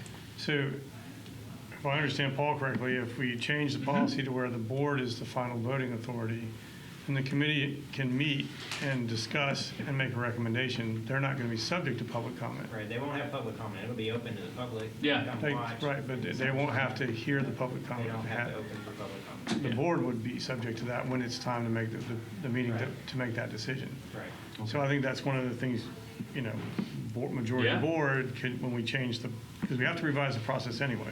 Yeah. So, I don't know if we Well, what's wait. the fastest way that can be done, though? And I know that this is, I know no one wants to go through this policy over and over and over again, but I don't want to subject those people that have volunteered their time on that committee to another hour and a half, 2 hours of verbal assaults from people over doing something they volunteered to do to try to help. So as much as I hate to say, can we fast track that to make the board have this end all say all on it? The committee gives the recommendation. That way the public comments come to us and they're not steered directly at those volunteers. We got to start that process, yeah. And I think, and we need to, I know, hurry up and slow down, but we need to not make the final decision, not the final, but, out of an impromptu conversation today. Let's think about it. I actually talked to somebody on the committee that was your representative, but not about that specific. It'd probably be good to go back to our representatives and I just did. say, I went back hey, to mine. what do you think? How to go? What would make it easier? Not just easier, because it's a tough job either way. It is. I can see the benefits of us making the final call because, like I said, I don't like the public comments, but if we have to have it if they are taking a vote of that kind, final say. But at the same time, we as board members need to be cognizant of what we entrust them to. It doesn't mean we can't override them, but we need to be careful. Well, to do that. I don't think the board's intention would be to override them. My intention behind this is to shield those volunteers from a verbal assault for hours on end. Right. We signed up for it. They did not. They're helping. And so for me, I'm like, it needs to come back and fall on us. So if people want to get mad about it and they don't like what's happening, get mad at the board because these are just volunteers that are helping. Yeah, it's just a committee. Can you imagine people heckling every committee in BPS? So let me ask you this, is there a way for us to have, so the informal process is where the school-based group reviews it and then says yes or no, right? Is there a way for us to get, as a school board, a list, look through them? Yeah. And do that ahead of all of that? Does that make sense to you? Because it's not so much us, but we can set a standard that either it is or it doesn't violate the law, and then it can get triggered based on that. Because some of them, it's clear, right? And the school normally says that, but there's some that come in that it's clear and they just push it to the committee. So if there's a way to avoid 40, what I'm trying to do is reduce the amount that are actually coming before the board. I don't know if we can do that because that's by the public being able to submit that. But if it violates the law, then we shouldn't be reviewing it anyway because we're held accountable. But that That's is what we talked going about. to be. Are the five of you going to read every one of these books to make that? Because right now it's Well, the book can- holistic yeah, is that what it says? violation of law, and it has to satisfy A, B, C, and D. Right. So if it doesn't satisfy A, B, and C, and D, it's not a violation of the statute. It may not be something you want in your library, but it's not a violation. Yeah, we're removing books that that are not only violating law, but we just say, we don't want that in our library. Right, so yeah. Because I think that was a mix-up at that meeting too. They're like, oh, no, we want Gibbs in there because you're going to remove a book and it doesn't violate the law. Well, you get 3 votes. You could remove a book because you don't like the cover of the book. We're not removing books just because it violates the law. So, but what you're saying is... I think there was somebody that called me about that, Yep. what was the responsibility, because here in the law, here's about breaking the law. Like if somebody's going to sue, they're going to have and I've had this conversation with Paul, they're going to have a really hard time proving that the 3-prong test. But to me, it works the other way too. Mm-hmm. If someone says, oh, you shouldn't have removed that because it didn't violate the law, well, they're going to have to prove that it doesn't do. Yeah, you can't prove it one way, you can't prove it the other. So one of those parts of 3-prong test is community standards, and we have representatives. Yeah. We are representatives of the community, and our representatives on the committee are representative of the community, and so they represent those community standards. So, I don't want anybody on the committee to get caught up in, oh my gosh, can I prove in a court of law that my decision? They don't have to do that. Right, I think because that is our responsibility. I think the members would get caught up in that. I think we can communicate that to our committee members. Correct. So, but then back to They my were being case in threatened point, that what you're- happens if the committee turns something over?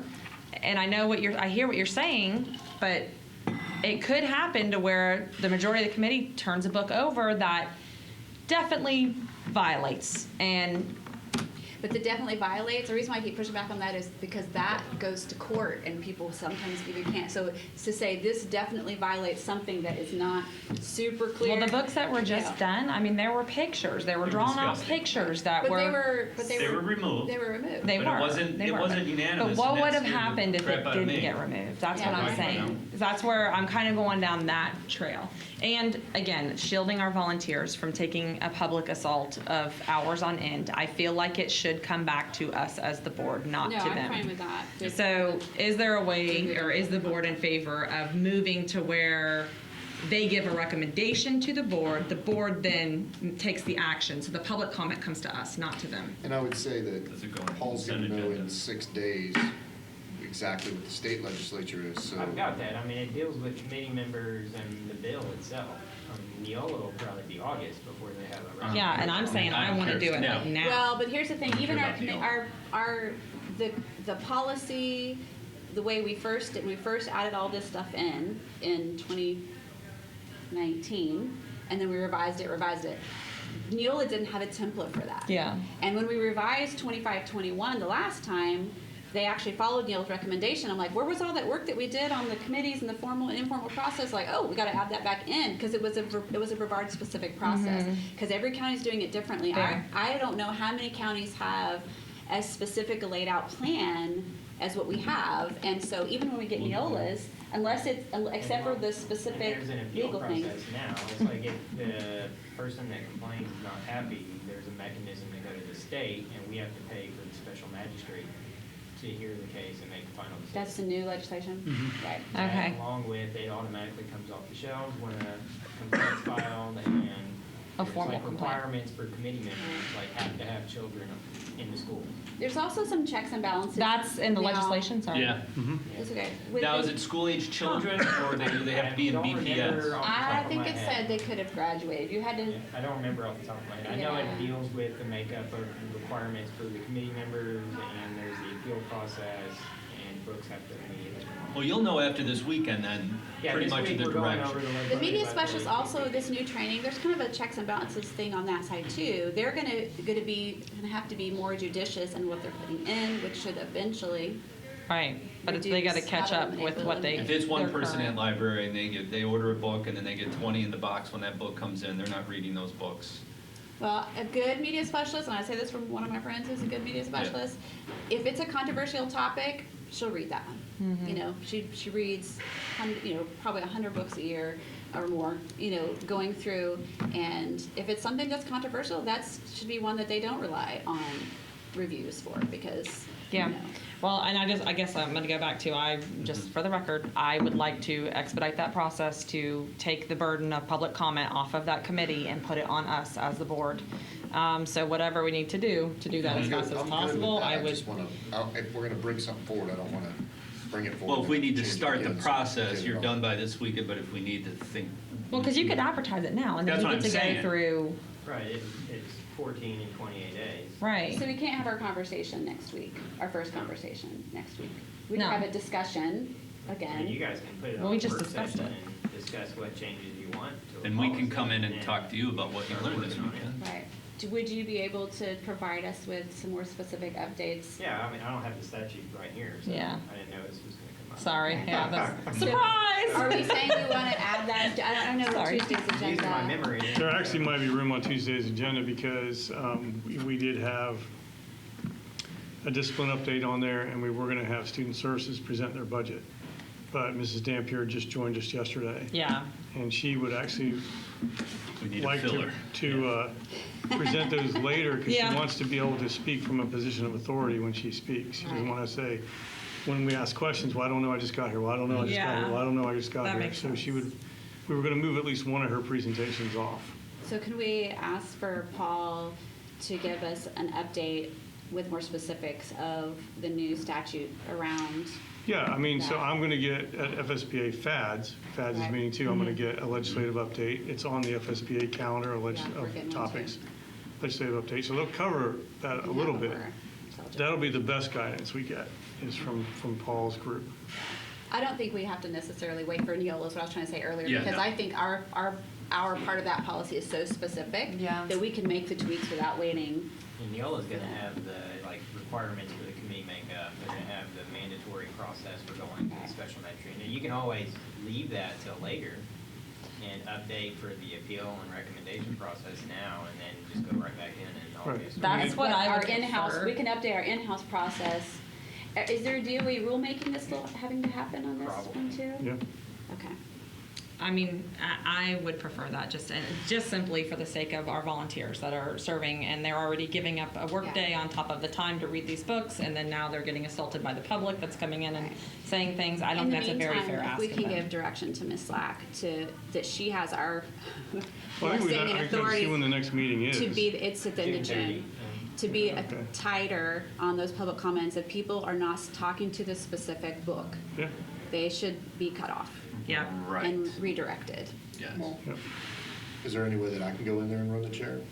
We have to follow our policy or we're gonna get in trouble. So she's, You could So she just spectate. needs some help. Yeah, I mean, we need to might, get her coached. we might put some more muscle in there to help her. Yeah. I think so. It was, yeah. I don't know if she's had experience in that. It's not her fault. you And know. Dr. Sullivan's in there, but they're It didn't matter. they're trying to be really careful Yeah. to not overstep their bounds, but Well, there are people that were cursing from the microphone. Yeah, when you that get were F-bombs dropping from the F-bombs microphone and from- nobody's saying yeah. not to do that. And nobody's stopping it. So it's like So- those are, yeah, that's fine. They are supposed to be following our public Yeah. comment policy, which means they can only talk bad about us. Mhm. Yeah. there's that. Just So wrong. that brings us into another area, is that we have specific people that are literally on social media that are attacking our What's your- people, like, not even like remotely, I don't like this person. It is obscene. And then those same people are coming and speaking at the meeting and stuff like that. What can we do to We put protect it- our people? Is there a cease and desist? Is there anything we Can can we do? put it in our policy? I mean, You can't- We don't regulate Facebook or TikTok or anything. I mean, if someone's getting threatened, and we've had this conversation before, call your local law enforcement entity and say, hey, they're how about getting it, these threats. So- how about as a committee? I mean, if we're gonna be messing with the policy, I mean, when we appoint somebody to a committee, is there any kind of ethics that they have to uphold? Them We can or set a their standard. spouse? They have to abide by BPS, like, Because, Yeah, their but now spouses are not governed by. their spouses are not going to be governed, so I don't know. Free what- speech. well, then those people sign it or they don't sign it. If they don't sign that, then they don't need to be a part of my committee. If I BPS policies governs the committee operations. If I appoint John Smith to a committee, but John Smith's wife is threatening somebody else on that committee, John Smith either it gets it corrected or John Smith is off that committee. I Well, don't know if it why. doesn't stop John Smith's wife from still threatening Here's- people on that committee, though. Here's, But at least that person's off the committee, because I mean, it is getting, that's. so what I was getting at is terrible. this, is that Anyway, sorry. if they're to make a formal complaint against somebody that's threatening them, we've always made it to where they have to go do that through the municipality that they live in. Right, they have to go to their local law enforcement. Yeah. But if we're the governing agency, can our local law enforcement respond the same way that we look into? They're probably gonna kick it to whoever's governing law enforcement. Whoever has jurisdiction over that individual, who or the sheriff is gonna kick it. The sheriff technically has countywide jurisdiction, so they may take it and then just forward the complaint to Melbourne PD if that's who is the local jurisdiction. Okay. That's more probably a And- major question than me. Would it have to be the person that's being threatened, or could it be somebody else that could make that? If they're our employee or our volunteer, I have no problem making that That's request. probably a major, Okay. any major question. Because I would imagine I it's am an individual. absurdly upset with some of the behavior I'm seeing from some of these people, and it just needs to end. And I'm just trying to find a way to protect our people. That's the reason I was an advocate about pulling our staff off, because I knew where this was going. Mhm. Yeah. And this is the same thing, like these people volunteer their Well, our time. volunteers are getting attacked. Yeah. Bad. So if we can pull the public comment off of them, at least you're never going to reason with an unreasonable person. They're going to go on the internet. They're going to do the same stuff that they always do. It's their immaturity that does it. So, like, unfortunately, until they grow up and they learn that that's not a productive way to actually have a conversation about something you disagree with, that's what the world that we live in. So the internet gives them that soapbox to stand on. But I think if we can start the process now of taking them, I guess, changing that policy to where they make the recommendation to the board, it comes before us and we ultimately decide, and then that pulls the public comment off of them. Yep. Is that a fair request? Is everybody in favor? Yeah, I really think we can make sure there's some muscle in there to help her. Yeah, I like that. Because that's a lot. to it'll put on. alleviate a little bit at least. Because honestly, I'm like, the reality is all of our volunteers are going to quit, guys. We're not going to be able to find anybody that's going to say, yeah, I'll endure 6 hours of It's fun. just protecting our people, like, dadgummit, you know what I mean? Like, there are people, like, that's where I get upset. Yeah.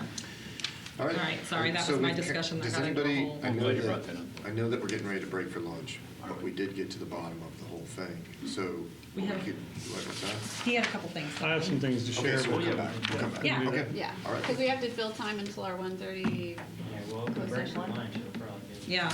most Yeah. of the, Let's bills break for up. lunch. All right, ready? So lunch till 1? Probably eating in here When are we anyway. good though? What's that? When are we when? Rendell, floor is yours. Thank you. I just wanted to update everybody on some stuff that I was working on. So I don't know if you remember back in the interview process, I held up this fancy folder. It's not that fancy. But I said, I had an action plan, 5 things I was going to be working on if I was fortunate enough to be selected to be the superintendent. So I want to give you an update on those different things because I have been working on those things. Oh, sweet. Thank you. Oh, Is there more than one There's, thing? there's Yeah. 10 Oh. copies total. You might have Thank more you. than one there. Yeah, just you staple together there. He needs one. So the 5 action steps are there in the bullets. First was relationship building, an academic progress check to see how we did this year so far in academics, Okay. an organizational structure evaluation, strategic plan review, and tiered support inventory. So the first one, the relationship building is underway. So Allison sent out a letter to all the principals and district level staff from director on up saying I wanted to meet with them, try to spend some time with them, get to know what they think's working for our district, what's not working, what can work on, that kind of thing. And so inside the organization, that is happening. And outside the organization, I've already been to a couple community events. Last Thursday morning, on the first day on the job, started off with a legislative delegation breakfast that was hosted by the chamber. So we got to hear from our legislators about, state legislators about all the stuff they did. And some of it was related to education, a lot of it was. So made some contacts there with legislators that I didn't know already.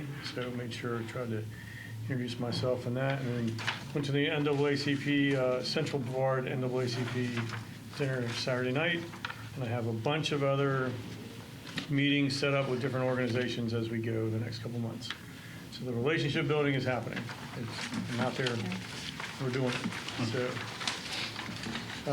the academic progress check, I talked a little bit with staff and cabinet about when we could put this together. We're kind of waiting for the state to release some comparable data, like we can look at our data, like we can look at PM1 and PM2.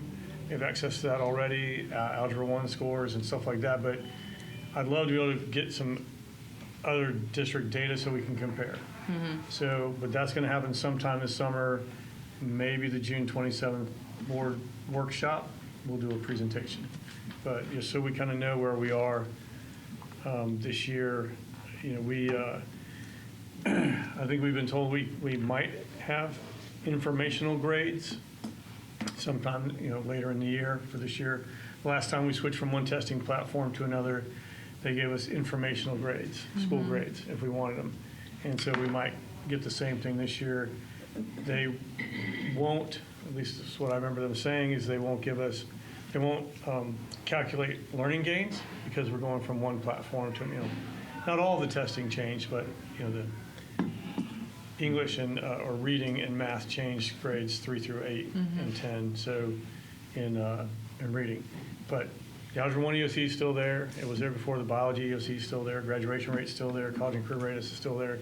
So a lot of those components are still there, and they're not changed in platform, so I would expect us to get some kind of informational grade sometime in the year.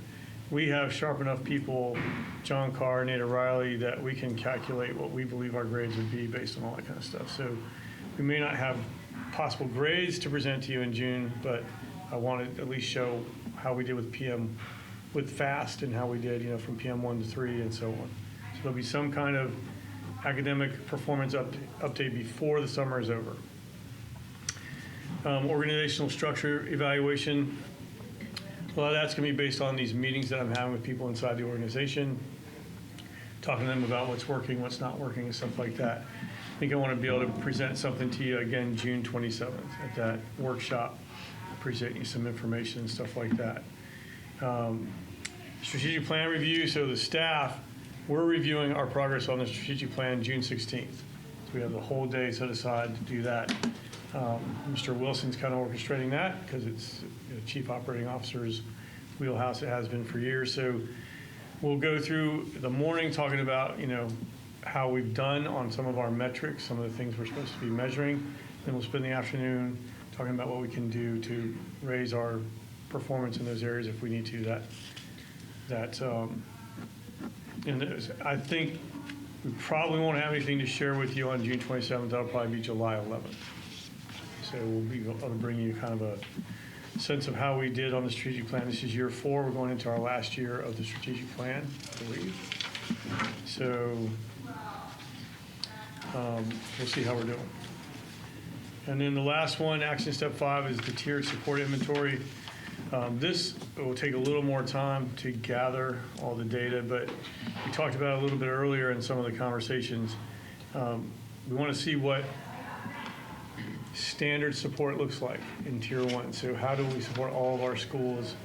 All of our schools, that's what Tier 1, and then Tier 2, somewhat more needy schools, what are we doing for them? And then Tier 3, those are our highest need schools. What are we providing to them? And I just want to make sure that we're not top loading, giving so much support to Tier 2 and Tier 3 that Tier 1 is not getting the support they need. So when we did that in Indian River years ago, that was the first time we started doing it this way. We actually reviewed the supports every 9 weeks during the school year to see if, we saw a school that was a Tier 2 school start to perform better and move into Tier 1, then we might see a Tier 1 school that's starting to drop. We might shift some resources around. It may be quite a stretch for our staff to go to changing every quarter, so we may do it like semester, like do a mid-year check in January to see. But sometimes schools get processes in place and things are working well and supported, and student achievement starts to increase. So you might be able to pull away 1 or 2 of those supports and give them to a school that needs them.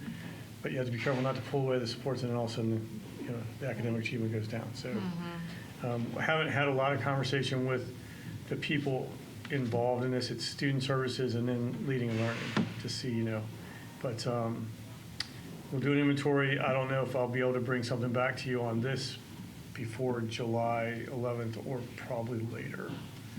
Yep. I don't know if it's July 11th on that. It might be later. Okay. But I just wanted to share with you guys that I am doing these things I said I was going to do and just kind of give you an update. The state, you may have said this and I missed it.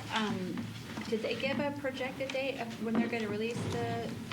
Not anything that I remember seeing. I didn't have access to all the district I communications. know it's supposed to come faster than it ever has before because we got our results within days. Right. So we got our PM 3 data right away. It's a matter of dropping everything into those spreadsheets to see, did we, and we're a district that performs really well in proficiency, and so if there's no learning gains, then we should be in good shape. We should be in good shape, but I'll believe it when I see it. But Dr. Solomon and I did review, and Jane Klein did review some PM3 data last week or the week before, and I don't want to say it on when I'm being recorded, but it looked really good. It looked good. So we're very hopeful that we have really good news to share. That's good. I've heard nothing but good things, honestly, from our principals, even our district staff, about this new system. Being able to get results immediately, not having to wait, and the fact that we're testing them more frequently, it does help measure rather than just one test at the very end where it's like, this is the sink or swim test. We can kind of look at it and reevaluate. Maybe we need to focus more attention here on what we're teaching our students. So. Well, and it gives us data, if we're going to consider reassigning, Right. supports and assets, it gives us data to do that. Yeah, so that's the beauty of formative assessment. That's the fancy term that's used for this progress monitoring. Mm-hmm. And that was the sell when they said we're not going to have one big test at the end. We're going to have 3 testing episodes, but they'll be quicker You know, in that first round of PM1, we were all learning how to administer the assessment, and so there was a big interruption to schools to administer PM1 because this is a new test. We're figuring out how to do it. So there were a lot of people like, this is worse. Yeah. This is worse than when we had At FCAT. This first. is worse than we had FSA. And we didn't get the results right away after that first round. By statute, I think it's 2 weeks, and I think we got them on the 14th day. You know, so, but we get the data, and then you can make informational, educational decisions on the data. Like the classroom teacher can look at the data and say, okay, my students have done well in this area, they haven't done well in this area, so I know how I taught this worked, how I taught this did not work. Now I need to go back and reteach it or teach it differently or something like that. And PM2 was much more valuable because now we saw growth or no growth from PM1, and you're halfway through the year, so theoretically you should be halfway through the material. Now the interesting thing about PM1 and PM2, they both had questions for the whole curriculum. So you're basically testing somebody in September on information that they may not be exposed to until May. And so you expect to see growth in PM2 because now you've taught some of that material. But we saw much more growth than we expected, and in PM3, most of the data points I saw, we were pretty excited about the results. But going back to the method, it's so much better to get data that you can take action on. You know, so the teacher can get data right at the beginning of the year. They kind of know where their kids are at the baseline, and they know, like, if everybody in my class scores proficient on this one concept, and I wasn't even planning on teaching that concept until October, I know I don't want to skip that concept, but I know I can feel comfortable that I can concentrate on some other stuff and maybe not spend as much time on that. You know, but PM2, I know the teachers at Cocoa Beach, when we dug through our data in PM2, that's where they could see, all right, I know what I need to focus on the next 2 months. Yeah. Because they had to be ready for PM3, which is in May. Well, that's tremendous, honestly. I think it's got to be a sigh of relief for our teachers because honestly, some of our kids, I wouldn't pick up their FCAT results until the summer of the next year when I was going to register them for school. And I'm like, how in the world are you supposed to know if they did good or not? That's crazy, so. Well, and I think some of this, I don't know if it'll change some other stuff, like biology is an EOC, Algebra 1's an EOC, American history is an EOC, but like you get your biology EOC scores in the summer, and you're done with biology. Yeah. So what you got's what you got. There's no go back and reteaching and what they missed because you're done. Yeah. Right. So the formative assessment is the way to go. You know, progress monitoring along the way. I just don't know if it'll do that with those other subjects or not. And we're doing it ourselves with algebra with the MAPS testing, Yes. but we don't have that. I mean, I think the biology teachers will do like a. The court reporter is here. Oh, okay. Oh. All right. She can come in? Thank you. Thank you. Come on in. I don't know if we have that. I mean, teachers can do benchmark tests. Yeah, in the middle of the yeah. year. Yep. What's interesting is years ago, Hello. there were a lot of districts, and when I was in St. Lucie, we were one of them, and I think we did it here a little bit, but St. Lucie developed its own set of benchmarks for all the EOC type tested subjects, and even for FCAT and FSA related subjects, or just English and math, in other words, and science. But the benchmarks were poor quality, and so the teachers did not value them. Yeah. So if the teachers didn't value them, the students didn't value them. So then when you're taking these benchmark assessments every 6 weeks or 9 weeks, then it's a waste of time. Yeah. I've been to sub quite a few days given the science, 8th grade science benchmark. It was not fun. Like, does this count for a grade? And Yeah. I'm like, I knew for a fact Correct. it didn't because Yep. some of it they had to cover. I'm like, yes, it does. Yeah. I don't know. She didn't give me that information. I'm the school board member, I know this. Yeah, but I think, that's that thing about PM1 and PM2, at least most of the teachers I've talked to, PM1, they had not convinced their students that it was important, but by PM2 they had. Yeah. So we had more reliable data. And then PM3, that's when you say, hey, this counts, and then they take it more seriously. So. I know. Sorry, I'm sorry. So I'm excited about the results. all I right. believe I'm going to be excited about the results to share. So hopefully they're strong like we think they are. Good. Nice. Good news. Great. I wanted to bring up that, one of the HB1, part of it is that deregulation committee that they're going to be putting together. It's a great opportunity for us to go after some of this, because what the Good Idea Fairies have done for many years is just pile stuff, right? And some of it's just not effective. Yeah. So when we're talking to people, I would say, ask them, say, hey, what is it that really bogs you down? Yeah, And see if we can't make that a recommendation, because I'd love to go after that dereg yeah, and say, look, here's the 50 things that you need to change. Yeah. And then I think we win with retention. Yeah, heck yeah. You know what I mean? Looking like we're leading that cause. yeah. I think that's be good. Agreed. Just a thought process. All right. Did you have anything else for No, us? that was it, just to kind of give you an update on what I Thanks, was Dr. working on. Bell. It's awesome. Oh, wait. I did have something else. Yeah, this is something, we were talking about board meeting organization earlier and stuff like that. I've talked to a couple board members. This is something I'd kind of like just board direction on. Years ago, we used to start all of our business meetings off with a student performance, so music or something like that, elementary school chorus or something like that. We'd do that. And then we'd have some secondary students, either middle school students or high school students, usually a pair, that one would say the pledge and then one would read a quote or a poem or something. And so we used to start every business meeting off like that at 5 o'clock, I believe, or 5:30. And then when those groups were all done performing and doing all that, we would play a video for 5 to 10 minutes, maybe 15 minutes. So if it was a band and they had equipment, they could clean up their equipment. And the parents that were all there would, be there for the performance. They would all leave. And then when we reconvene, you'd actually open the business meeting or get to business and stuff like that. So, I've talked to Russell Bruin about setting this up as when we come back in the fall, when we have students in classes, we can start doing performances again. I just kind of need the board's direction if they want to do that. I love it. So I'm glad you brought it up because I had a principal come up with a great idea last year and I haven't got a chance to bring it up to the board yet.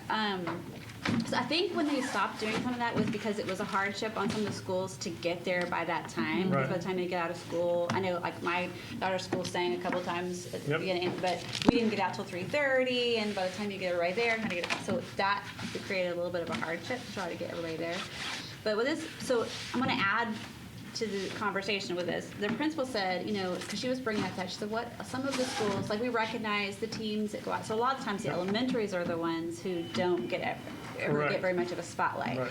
She was wondering if we could just, for each board meeting, highlight a school and have the principal be in charge of what they wanted to bring. Right. Want to bring kids, want to bring performance. In the summer, obviously they wouldn't. But then, just like we're doing our campaign, our advertising campaign for schools, we've done the videos, like Rock, Paper, Simples in the middle school videos. We've done, y'all did the flyers for each school and commercials.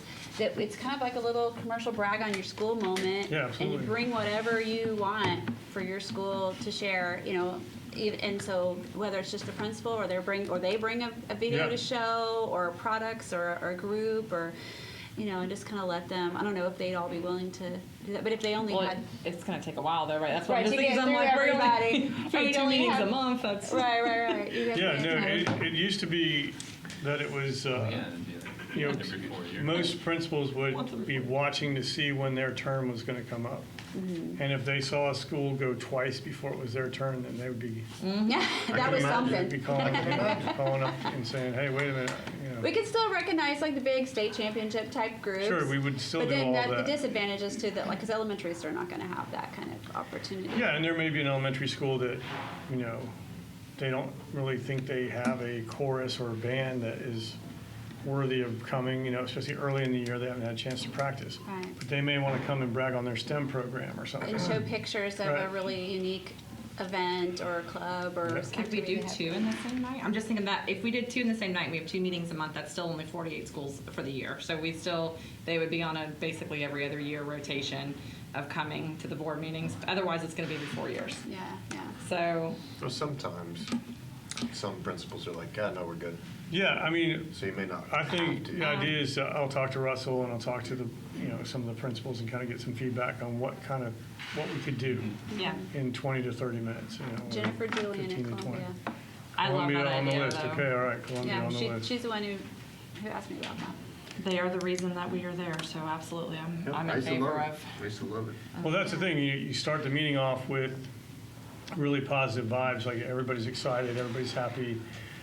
Parents see there's this school board meeting that, meets and makes decisions about their kids' schools and stuff like that. So there's a connection now with parents. Also, when we bring the high school kids or middle school kids to do the pledge or the poetry or whatever, they realize, oh, there's the school board, there's, what is this organization, what is it, Right. So it's an awareness for the people in the district that the school board exists and they have these meetings and things happen.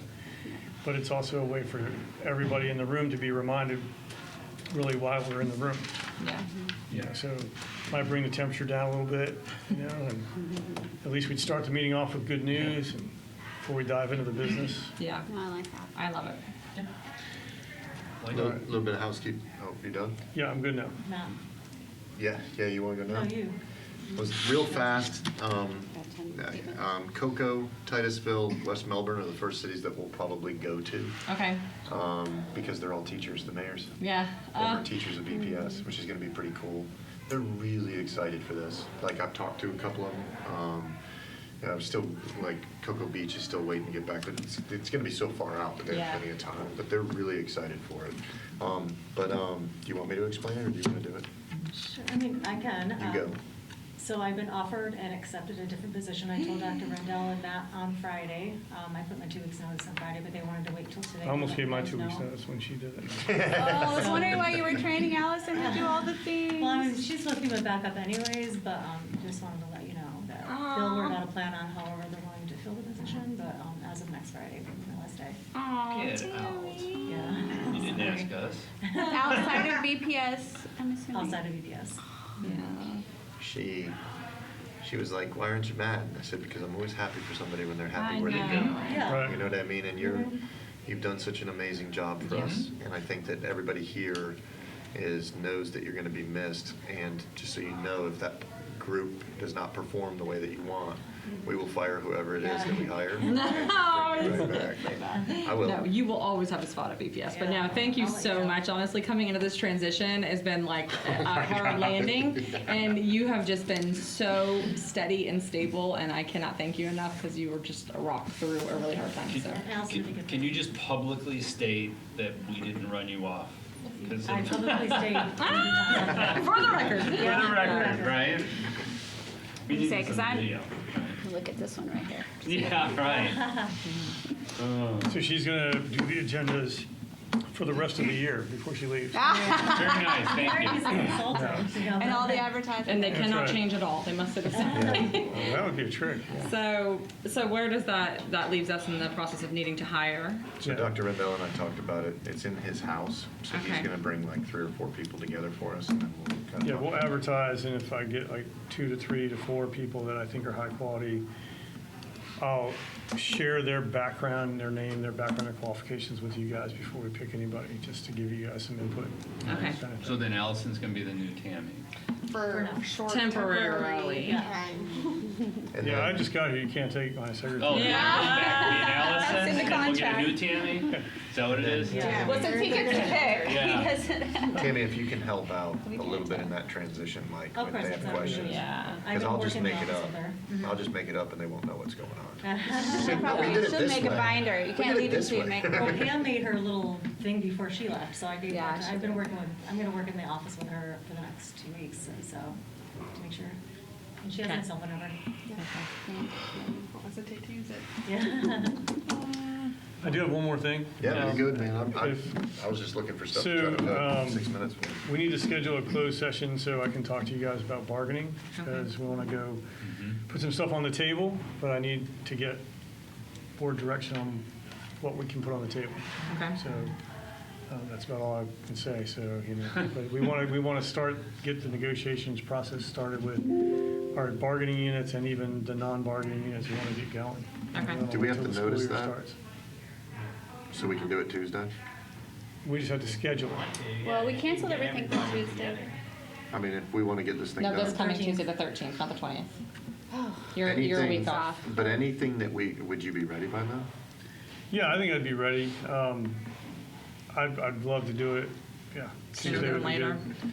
Unless you Yeah. want to do something special before the end of the week. I mean, Tuesday's the earliest. No, I mean, next okay. Tuesday's fine, yeah. Well, listen, I don't know. I'm just trying to be. So how long do you think we would need for the closed session so that we can bump 45 minutes to an hour at the most. Okay, so we're supposed to come in at 1 anyway, So so an hour and a Come in at half. 12. No, it's gonna be, if he says 45, it's gonna be. an double hour. it? Yeah, double it.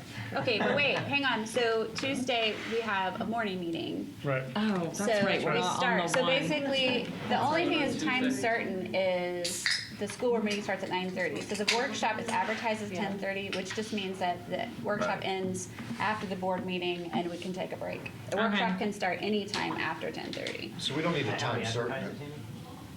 It's, we- it's 10:30 or immediately following the When the board meeting, meeting. right, Correct. right. We don't need So a we time can't start it certain, before right? 10:30, but. Right, and that's what we used to do at Indian River is we would schedule the closed I'd have sessions to look and see the. at the conclusion of the business meeting. Okay, Now it kind of motivates us to get the business meeting done. okay, so At least it- we'll do the same here? Is that okay? I don't know if everybody heard that. I said in Indian River, what we used to do is schedule a closed session at the conclusion of the business meeting. Now you got a business meeting first on Tuesday, Right. so then you got a workshop, so it could be at the conclusion of the workshop. either Yeah, way. this I would say conclusion the of the conclusion of workshop. the workshop, because Perfect. it's not advertised during executive session, whereas the workshop is, and this way Correct. you're safe. If you need a hard stop at the workshop, that doesn't need to be changed in Right. advertisements. Okay. Yeah.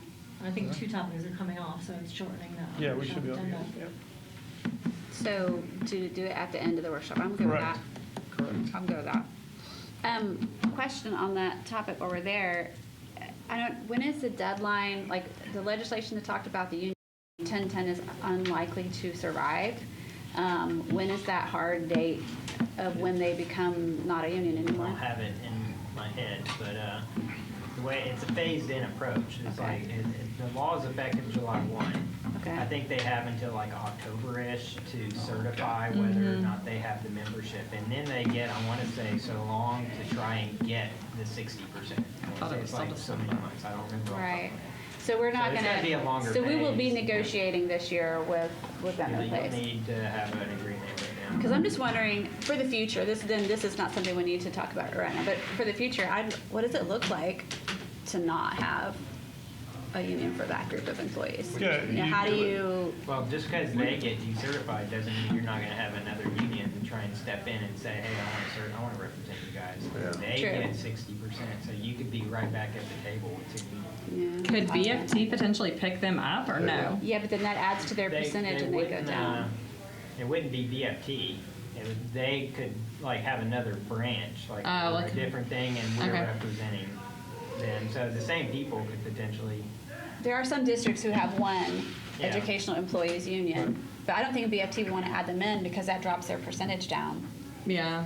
They've And then they made, would they've get- made conversation about it. Really? It Certain wouldn't, groups. it wouldn't surprise me if they tried. Yeah, I was gonna say. The I think other, I've the other heard one is, about because it. 1010 is kind of weird, it's like the painters and whatever union. Yeah. The true custodian one through the school districts is called APSME. They're big. They're following, they'll be the same way though. They don't have the numbers across the state, they will be. And I think it's just our employees. It's just like the bus drivers are usually in those unions and they're not in our districts. So Yeah. They just don't have the pull to get those employees in the union.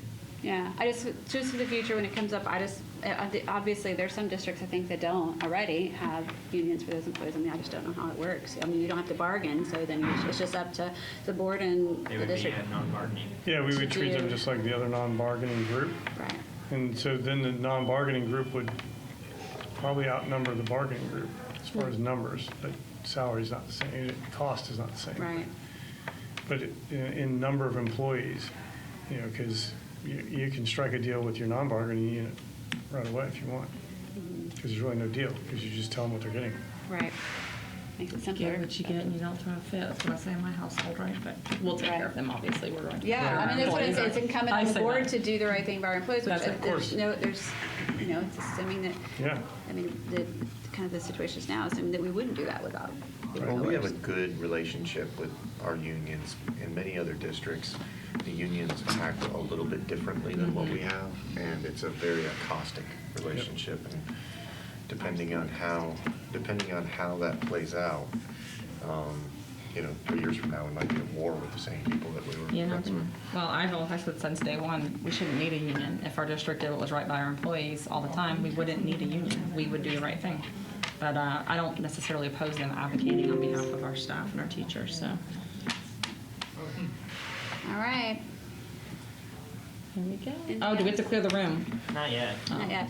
We gotta do our little spiel. Oh, yeah. Would you want I to gotta go for a read this walk thing. while we're doing it? So are we good on the End business this meeting? mostly? We're good? He's ending this one, so We're good? good.